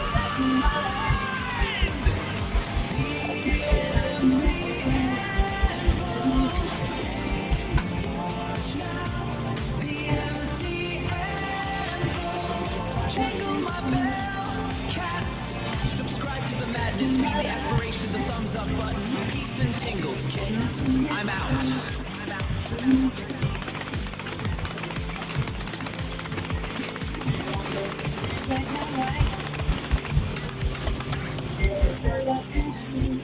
Hello, my furry kittens, and welcome back to the Beat Generation Revisited. I'm your host, Narrator. In today's episode, we're diving into a story that proves the rebellious, boundary-pushing spirit of Kit and the Furry Muffins is alive and well. It's just found a new home among the stars. Forget smoky coffee houses and cross-country road trips. Our next adventure takes us 54.6 million kilometers to 401 million kilometers out of our orbit, man. 33.9 million miles to 249 million miles away for you imperial nerds, depending on your mood. Kit E and the Furry Muffins. Next up Mars, then Uranus. EP5. Fresh off their lunar triumph, Kit E and the Furry Muffins were chilling in the Homo Freakian's cosmic den. The moon was epic, Kitty said, petting a duckling that had wandered into her lap. But I'm thinking bigger. Bolder, redder. St. Don Domenico Homo Freakian, husband of peace, looked up from his meditation. You don't mean... Peace Don Homo Freakian, wife of St. Don, floated into the room, holding a tray of kombucha. Oh, she does, he said, her voice chiming like cosmic bells. She wants to play on Mars. The other band members, lounging on beanbags, erupted. Mars? Squawked Blueberry, nearly spilling her drink. The logistics would be a nightmare. Kitty stood up, her tail swishing with determination. Exactly. That's why it's perfect. We don't do possible. We do legendary. Think of it. Kit E and the Furry Muffins, live from the Red Planet. Harrietta and Pinky exchanged a look, the insane idea already taking root. Peace and St. Don knew there was only one person who could turn this brand of beautiful madness into reality. They made the call. The face that appeared on their holographic projector was already grinning. Mars, you say? Elon Musk's voice crackled with energy. Funny, I was just sketching out some plans for a Valles Marineris amphitheater. Oh, first nice when I find out what's making it peak. Or go over peak, I should say. The stage is only half that one little fucking beat. To get fans there. Mars isn't a weekend trip. He turned to his lead engineer, Timmy, already sealed in an orange spacesuit. What's funny having that funny defeat sheet on? Transport system. Timmy looked up. The fleet is ready, sir. Earlier, one was playing where you and I were trying to work. Those two juniors was laughing his ass off. That was funny, I will say. T-shirt stuck forward, cracking his knuckles. You're closer than me said Scott Manley. to being able to His call twerk, sign was but I don't know anymore. Might hurt something. Atmosphere-proof stage. I can't do it at all, so. Yeah. Starhopper shuttles, luxury cosmic cruisers for the long haul to Mars, complete with zero-G bars and holographic entertainment suites. The project was codenamed Operation Red Rocks. Meanwhile, Kitty and the Furry Muffins were in the studio, writing an anthem worthy of an interplanetary debut. Gorgonaut TVK laid down a bass line that mimicked the seismic rumbles of Olympus Mons, while Pinky's drumming sounded like a meteor shower impacting with perfect rhythm. The music was heavy, cosmic, and dangerously catchy. Months later, the day arrived. A fleet of gleaming starhoppers ascended from Earth, a silver river flowing towards the red star in the sky. On the bridge of the flagship, Kitty stood with Elon, watching Earth shrink into a blue marble. Any last-minute jitters, he asked. Kitty grinned, her eyes reflecting the starfield, unready to make the universe shake. The stage, a marvel of engineering, was nestled in a vast Martian canyon. As the twin moons of Phobos and Deimos rose, the band took their places. The first power chord echoed across the red desert, and 100,000 fans in interconnected ecodomes roared. The concert on Mars had begun, and the next stop was already on their minds, Uranus. Whoa, man, dig that! The whole cosmic scene is vibrating, you know? That was the sound of Kid and the Furry Muffins. Heavy, cosmic, and dangerously catchy. Laying down the first power chord on the red planet. All the way out in a vast Martian canyon with Phobos and Deimos hanging in the sky. It's a true space-age opera, folks. And can you believe that crazy cat Elon Musk sketching out the Valles Marineris Amphitheater? That's just beautiful madness, baby. He and the Nerd, Scott Manley, Chief and all, they made it happen. Operation Red Rocks was a solid cosmic groove. But wait, don't pack your spacesuit away just yet, Daddy-O. The trip's not over. Mars was just the warm-up. The little aperitivo before the main course. Next stop, the word is on the street, is the planet that just breathes jazz. Yeah! The destination is Uranus. You heard me? Get the sideways spin, cats and kittens, because we're heading for the sideways rock. Keith Don and St. Don, those cosmic voyagers of the highest order. They got a gassy greeting whispered on the solar winds from the great blue-green mystery. Now we're talking about a planet with more gas than a chili cook-off in a black hole. They met Bree, the wind whisperer, who speaks in riddles and rhymes, and told them methane holds the key. Get this. Professor Quirk, a cat with a wild handlebar mustache, wants to use the planet's natural flatulence to compose a universal symphony. The Homo Freak duo says their mission is to jam with the methane to restore the planet's balance, but you know Kitty, she's got other ideas, man. Got that blender Catacaster strung with a cloud-woven string from Bree, ready to give Uranus what it really needs, a rock anthem. So stay tuned, you cosmic cool cats, because this is the sound of the Great Methane Meltdown, the first annual Uranus Unplugged, a festival of music, science, and spiritual flatulence. It's a true flatulent fiasco. Dig it. Jump aboard the Cosmic Comer, get ready for the view. Next stop, Uranus. What's the cosmic bust? The digital sky right now looks like a bowl of gray alphabet soup. Open any feed and your screen erupts with online gurus, spiritualists, and loud authorities, all aggressively competing to grab whatever fractured attention you have left. These figures are trying to sell you a spoon. This constant bombardment doesn't lead to enlightenment. It brings profound cognitive exhaustion. Processing these endless competing demands for our energy simply blows our internal tubes. We are caught in a massive transit of performative delusion.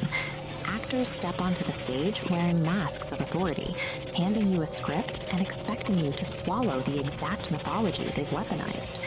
Our desperate, exhausting search for clarity through digital authorities is the exact mechanism generating the blinding static we are trying to escape. The false prophet overlay is a calculated structural grift designed to separate viewers from reality.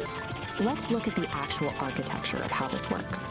Step 1 requires the actor to put on a mask of authority. They artificially position themselves as a direct conduit to universal truth, using your screen to construct a hierarchy with them at the very top. Step 2 is weaponizing mythology. Rather than letting you trust your own intuition, they box you in. They force you to follow a pre-written, complex script that serves their interests. The entire mechanism has a fatal dependency. It relies completely on you being tired. The grift only holds up if the audience is too mentally drained to question the hollow logic supporting the structure. Strip away the cosmic posturing, and you see the reality. These digital authorities rule over fragile paper empires, sustained by the unexamined compliance of an exhausted audience. The paradox at the center of the grift is obvious once you look for it. These actors are out here selling universal Wi-Fi, yet they lack any internal connection. They can't even tune into their own heartbeat. This is why broadcasts like The Angry Astrologer cut through the noise. They do the exact opposite of the overlay, demanding that the audience stop, forcefully push back, and verify the broadcaster's claims. If someone tells you they speak for the universe, check their pockets. Scrutinize what tangible, practical value they actually hold in the real world, behind all their cosmic posturing. Absolute cosmic truth cannot be downloaded or purchased. If the math of their grand promises does not add up to tangible reality, you aren't receiving a profound transmission. You are receiving a false signal. The only true north right now is the dirt under your feet. This immediate, tangible interaction with the physical earth serves as the antidote to digital performative delusion. You break their script through mundane, physical action. Step outside. Check the water in the root trays. Feed the flock. Do the physical work required to hold your own gravity. A simple bus token in your pocket holds a utility that outlasts the temporary stardust offered by digital profits. The token actually gets you to a destination.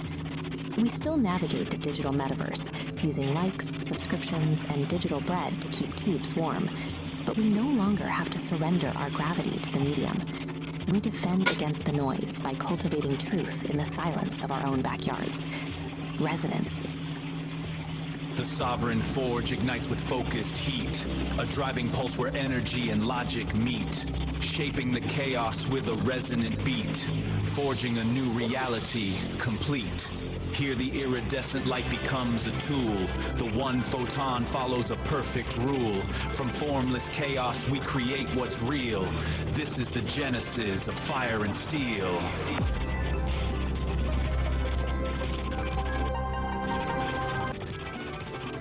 Let's follow the payload. This raw daticle of pure potential, gliding right up to the mycelial cabin, a transparent tendril, a high-frequency key. The engine goes quiet, the lantern light freezes. Pulsing in a series of colors and rhythms, branchings of potentials that may arise. The vast architecture of probability, the what-if floating alongside the what-is. A thunderstorm of mapped potential.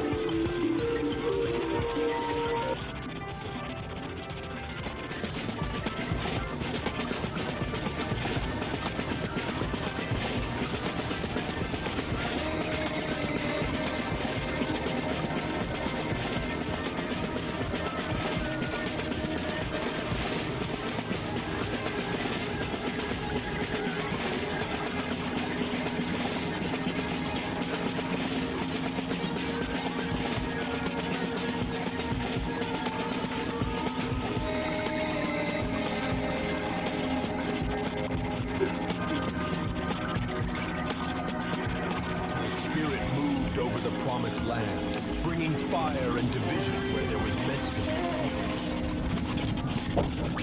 Nazis, man. Bad vibes incarnate. We dropped the big one twice on Japan, opened up the Pandora's box of plutonium isotopes.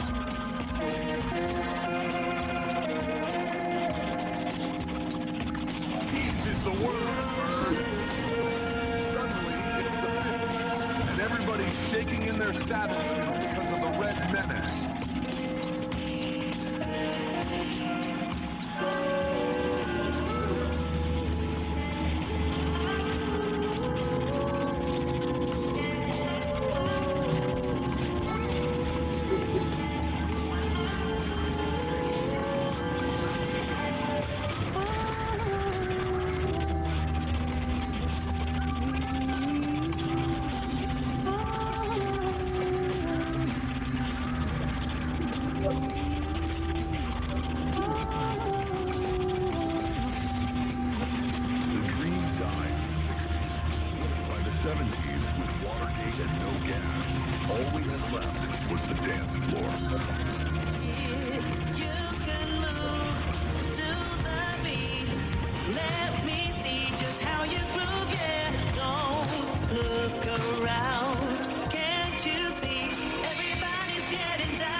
Tear down one wall in Berlin just to build financial millennium.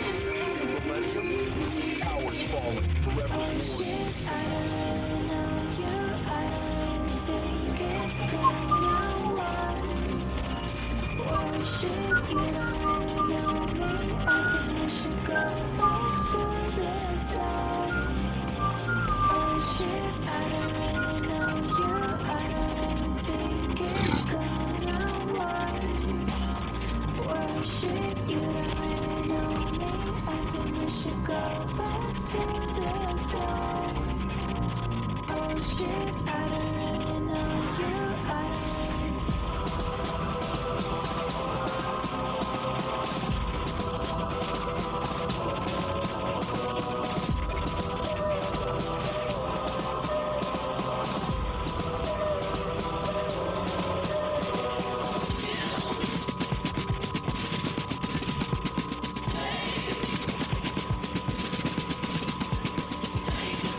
Yeah,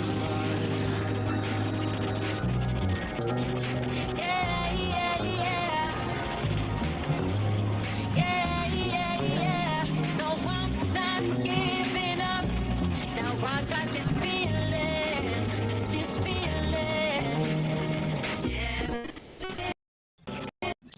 Take you down. Just you alone.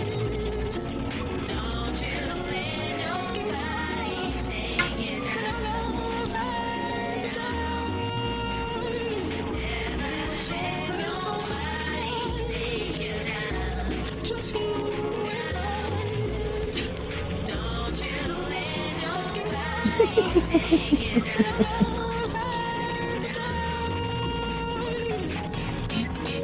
As the sun goes down and the dark of the night, keep me safe and sound. And I see it all in your eyes. See it all in your eyes. Used to be so scared, but not anymore. Feel you everywhere. You carry me through it all. Carry me through it all. Como tú, no hay nadie, nadie como tú. Como tú, no hay nadie, nadie, nadie. Esto es pa' mi gente, esto es pa' mi gente, mi gente. Ay, esto es pa' mi gente, esto es pa' mi gente, mi gente. Todo es más bonito cuando ando con mi pana vacilando. La vida buena con mi pana cuando ando vacilando. Dale despacito, la vibra está llegando. Dale despacito, la vibra está llegando. Yo hoy estoy puesta pa' ti. Mi ganas fluyen, dime qué es lo que, baby. Te puesto pa' la vuelta, contigo estoy envuelta. Que le y ponga la lenta y escapate.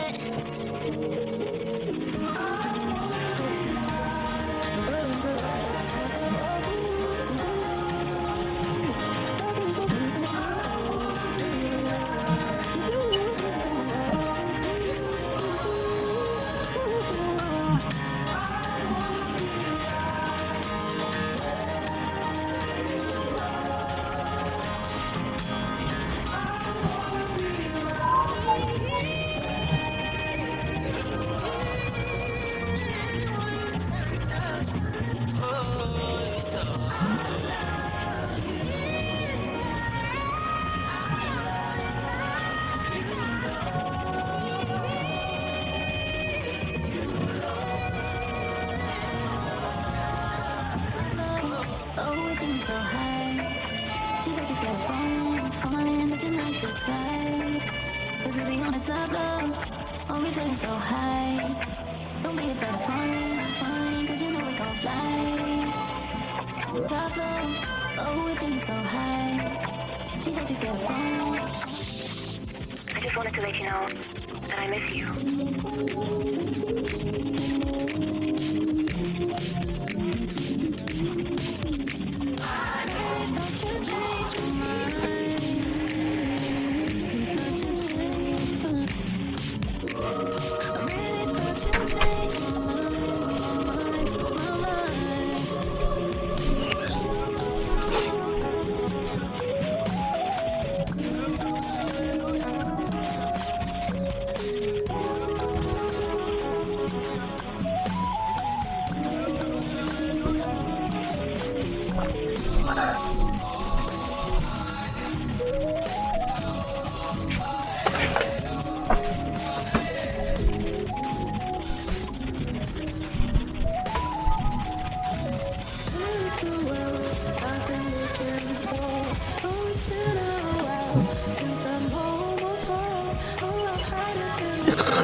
We keep running faster and faster. I don't know where we're at, yeah. Keep up with disaster, disaster. I'm thinking that they're after me. Running like You got me up all night. You got me up all night. Oh, you got me far from my 9 to 5. You got me I know life can get real, real tough. So let's live it up.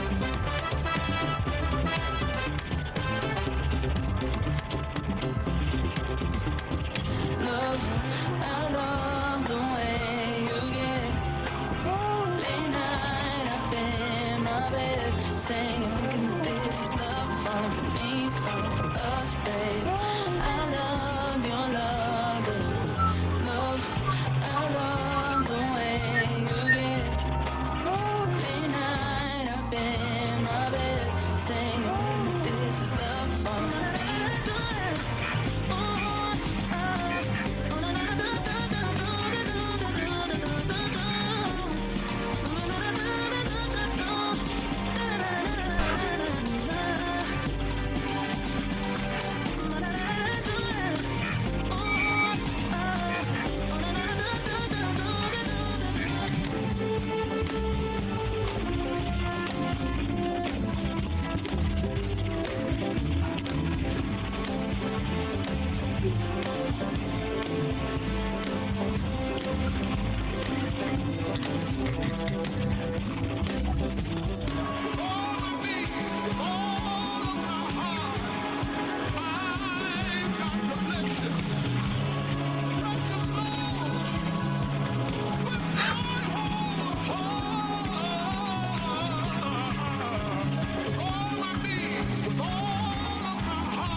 Yeah, down home Boise had a little flooding from the rains. From the drains? The rain. Oh. Yeah. Yeah, well. We thought they might have a tornado yesterday.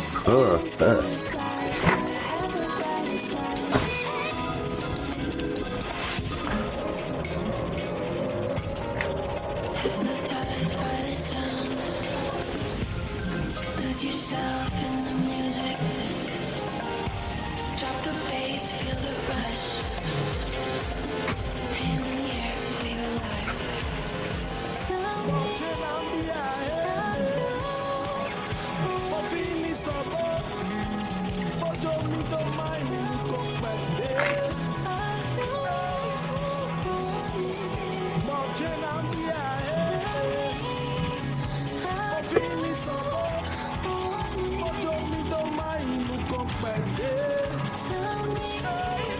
this is it. I'm all in now. This is it. I'm all in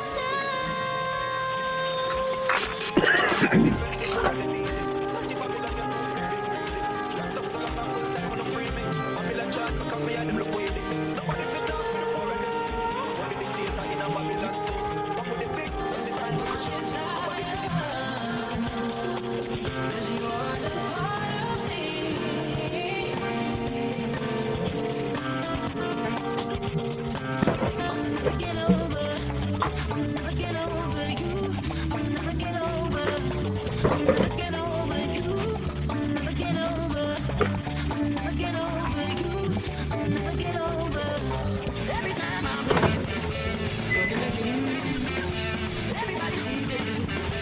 Your love is true. Now you're leaving my heart out.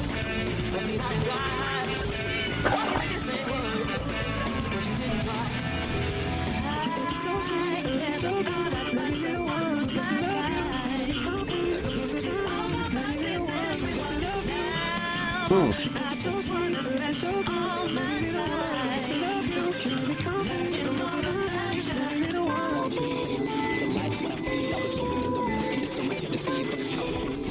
Murder, death, kill.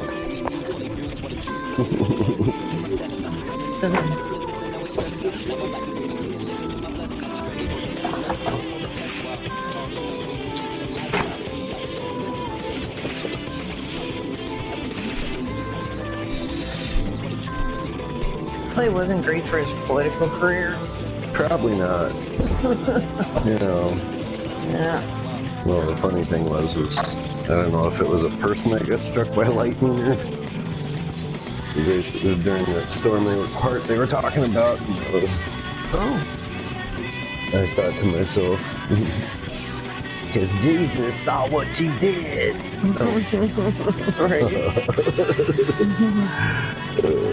I don't know why it popped in my head, but now I understand. Weird, right?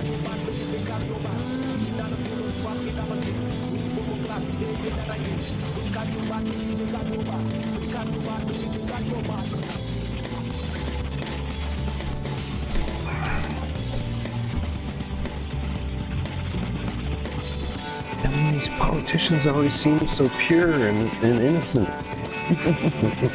It's just amazing when things like this happen. So shocking. Crazy. I know.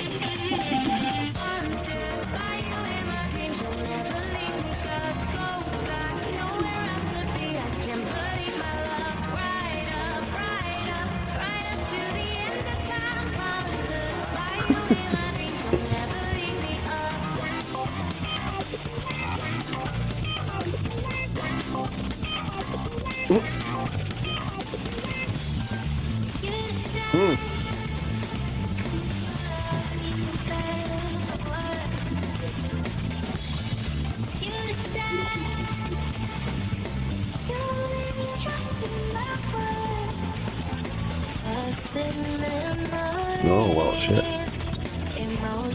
So you get on that. I gotta get on that. Join the fight. Oh, why would you want to join the fight? Sounds dumb.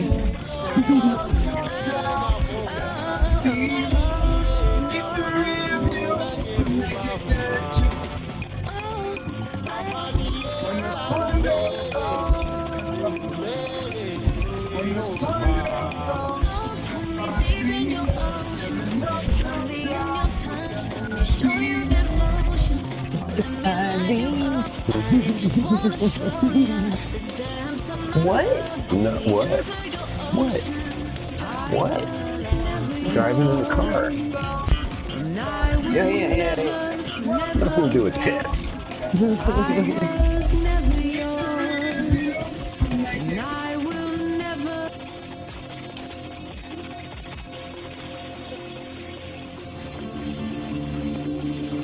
Gee, I can't believe it.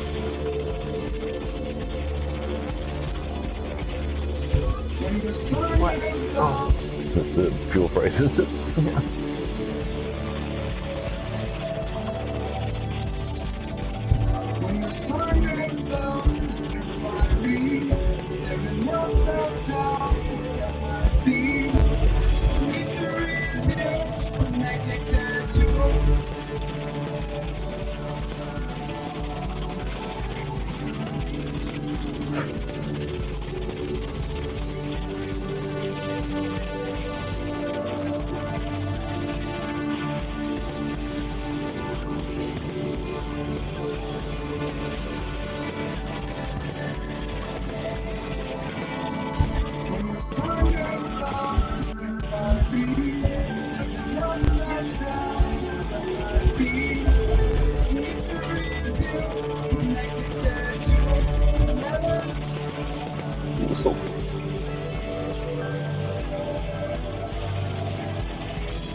gone in 60 seconds.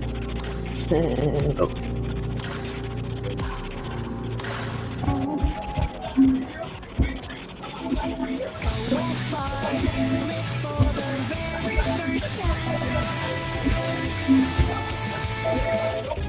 Greetings, cool cats and cosmic kittens. Lay your peepers on this heavy scene of gas-curling testicle destiny. We're talking about a solid cat named St. Don Domenico Homo Freaky, a dude with muscles so loud they wake the neighbors and an appetite that digs the deepest grooves. Dig this, the man danced with a ghost pepper burrito, and now the burrito is calling the tune. The internal rhythm is frantic, daddy-o. He rushes to the indoor sanctuary, but the sign on the door screams bad vibes. Broken throne. Danger. Now, with the help of his powerlifting queen, Peace, he's got to make a frantic dash for the ancient shack out back, the spider-infested outhouse at the edge of the universe. It's a race against time, a battle against nature, and a trip through the sticky web of fate. Snap your fingers for Nature Calls, Episode 3, The Ballad of the Burrito. Ballad of the Burrito. St. Don Domenico Homo Freakian, a man of immense muscle and even immenser appetites, felt a familiar rumble deep in his gut. It wasn't thunder. It was the call, the urgent, undeniable call of the morning's ghost pepper burrito. He charged towards the bathroom, a hero on a noble quest, but his path was blocked. A sign, lovingly handwritten by his wife, Peace, was taped to the door. It read, "Broken throne. Danger. Do not use." "I'm serious, honey." From the kitchen, Peace Don Homo Freakian, whose biceps were as impressive as her baking skills, called out, "I told you that burrito was a bold choice, my love. The plumber can't come until tomorrow." A cold sweat beaded on St. Don's brow. The burrito was staging a rebellion. There was only one option left. The outhouse. The ancient, spider-infested, rickety outhouse at the far edge of the yard. "Fear not, my sweet," Peace declared, striking a heroic pose. "I shall clear your path to glory." She flexed, and with a mighty shout, kicked the back door clean off its hinges. With a primal scream that echoed through the mountains, St. Don burst from the house.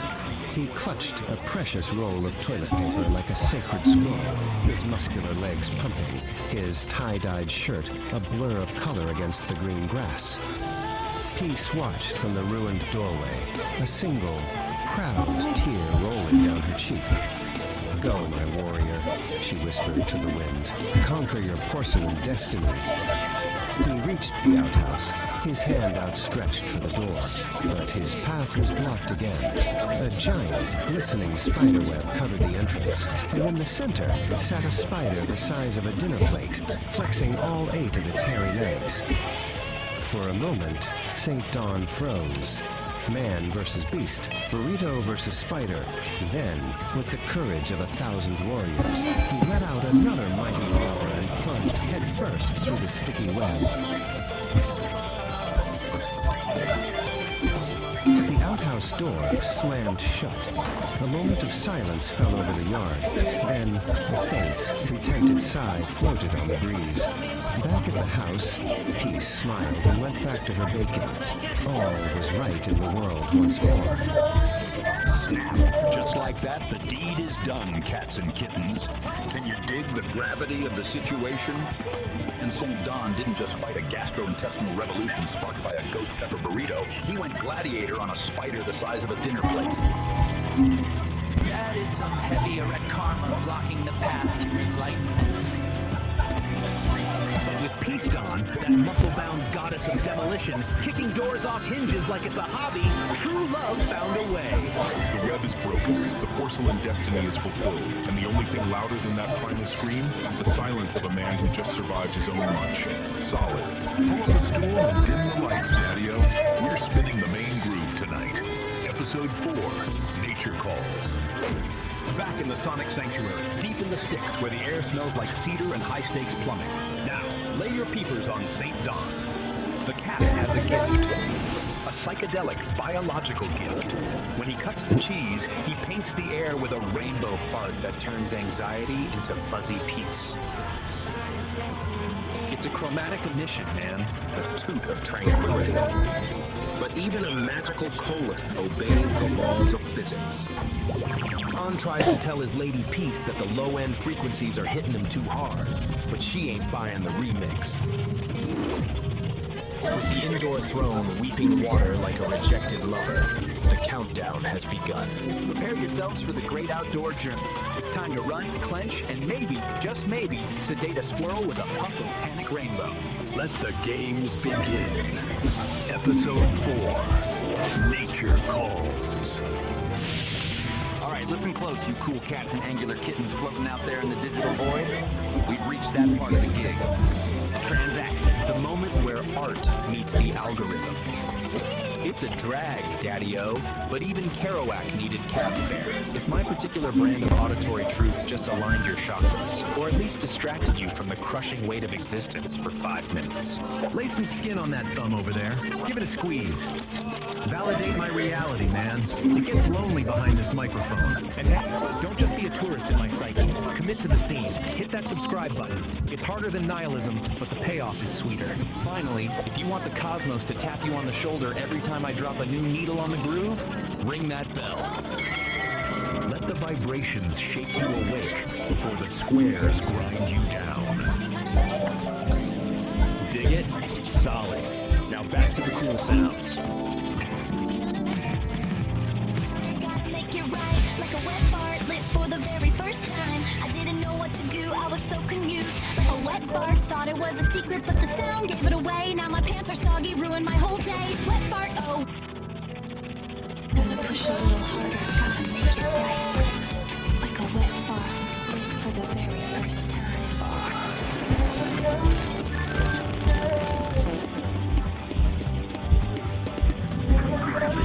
Listen closely, you cool cats and existential seekers. Tune your desperate little dials past the endless squawk of commercial bliss and arrive, finally, at the place where the real narrative unfolds. This is the Beat Generation Revisited.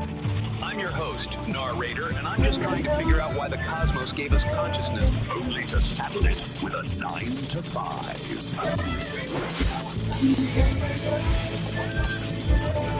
Tonight, we peel back the thin, fragile membrane of civility to observe a species unlike any other. The Homo Freakian. One who is human, yes, but oddly different. We follow the frantic, futile movements of 2 such specimens. St. Don Domenico and his serene, unnervingly competent wife, Peace Don Homo Freakian. What you are about to hear is not a tale of towering mountains or the deep, silent ocean. No.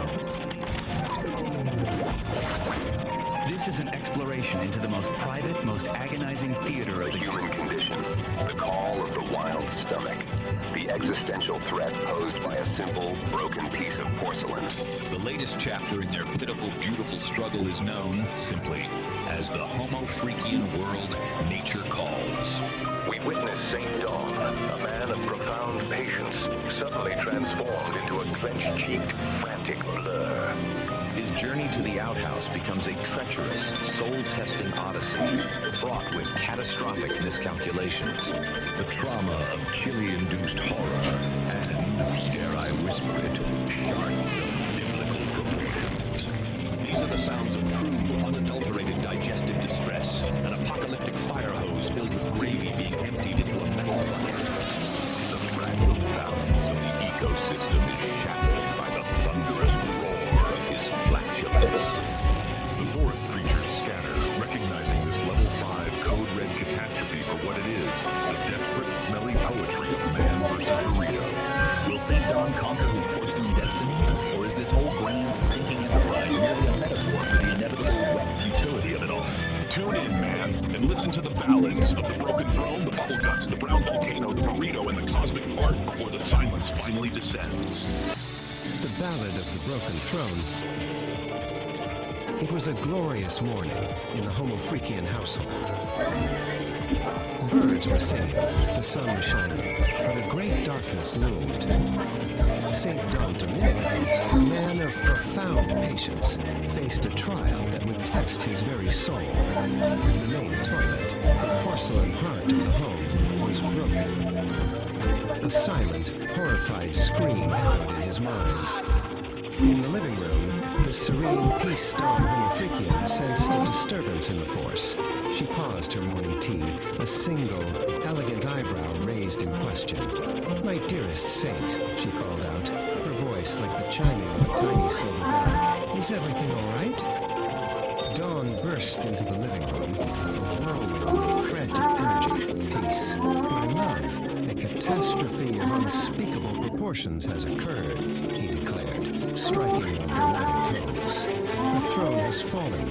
I must undertake the great journey to the outhouse." Peace simply nodded, taking a calm sip of her tea. "Godspeed, my brave adventurer. May the winds be at your back."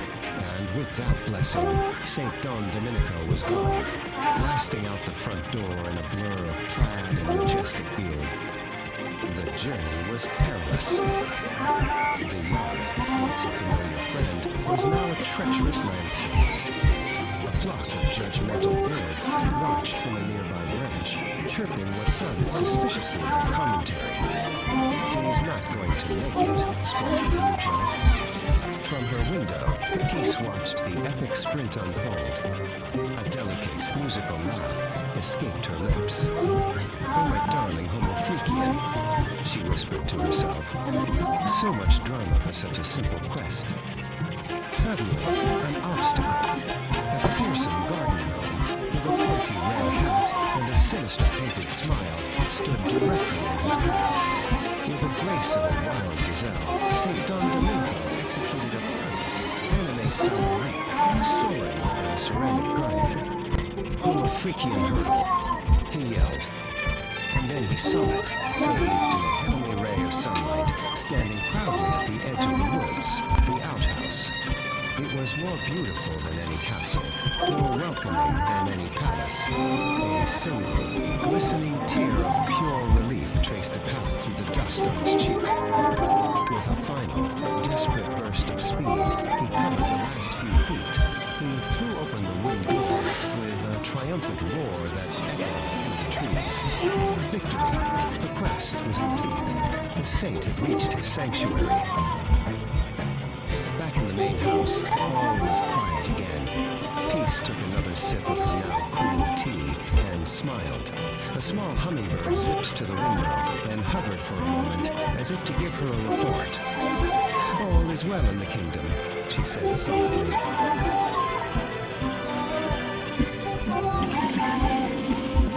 Whoa, heavy, man. Heavy. You feel that vibration? That wasn't just the tectonic plates shaking loose, cats and kittens. That was the sound of a porcelain dream shattering into the cosmic void. The throne is broken. The king has fallen. And the air, well, let's just say the atmosphere is thick with realization. But don't touch that dial. And for the love of the cosmos, don't light a match. Because what comes next isn't just a rumble in the jungle. It's an eruption of truth from the deepest crater. Stay tuned, Star Children. Next up on the playlist of life, we're diving headfirst into the magma. Prepare your senses for Nature Calls Episode 2. The Ballad of the Brown Volcano. Can you dig it? I knew you could. Peace and ventilation. All right, my celestial siblings, before you drift back into the great unknown, if this broadcast tuned your frequencies or just tickled your chakras, do me a solid. Lay a heavy thumb on that like button. Let the algorithm know that we exist, man. It's the digital applause of the soul. And if you want to keep riding this caravan of curiosity, subscribe.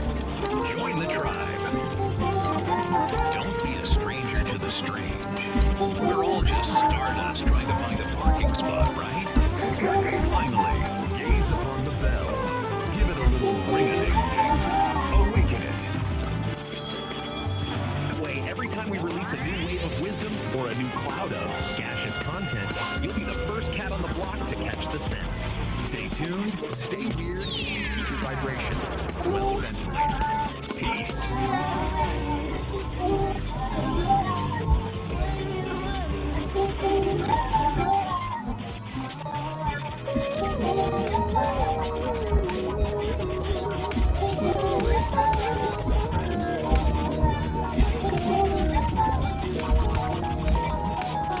Greetings, all you cosmic hitchhikers and frequency fiddlers.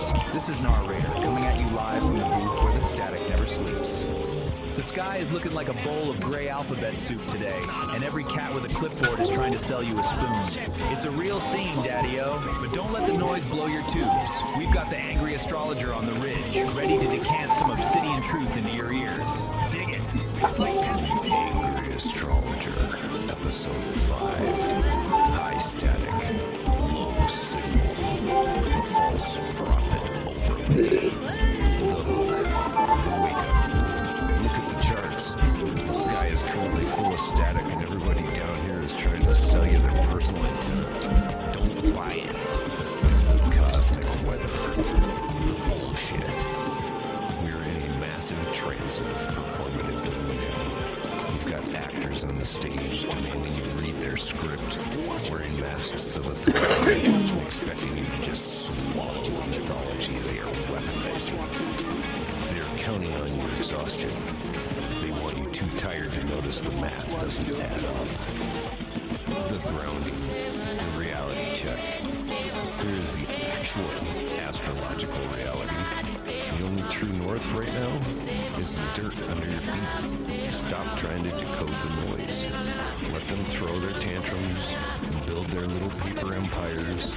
You go outside, check the water in the root trays, feed the flock, do the physical work. The truest narrative isn't on the broadcast. It's in your own backyard. The closing growl. Hold your own gravity. And if someone tells you they speak for the universe, check the Blaze coverage. Class dismissed. Solid truth, St. Don. These cats are out here selling universal Wi-Fi when they can't even tune into their own heartbeat. I checked my pockets like you said, Daddy-O. Found a guitar pick, a bus token, and a whole lot of temporary stardust. Nar, my brother. That bus token will get you further than any false prophet's antenna ever could. Keep the stardust, but stay in the dirt. Keep cultivating those kind buds of truth, man. We'll tune into the silence together. Peace and resonance. Man, my antenna is humming and my soul is finally settling. That was St. Don, bringing the weight when the world feels like a wet paper bag. If you want to keep this magic bus rolling through the metaverse, do me a solid. Lick that like button and subscribe to the Celestial Feed. Ring that bell so we can nudge you before the next power surge. We don't want you getting scattered in the gray noise, man. And if you've got a little extra digital bread in your pockets, slide us some cash over on Patreon. It keeps the tubes warm, support the frequency, help us stay low, and receive with the ridge flickers. Resonance and stay groovy, Daddy-O.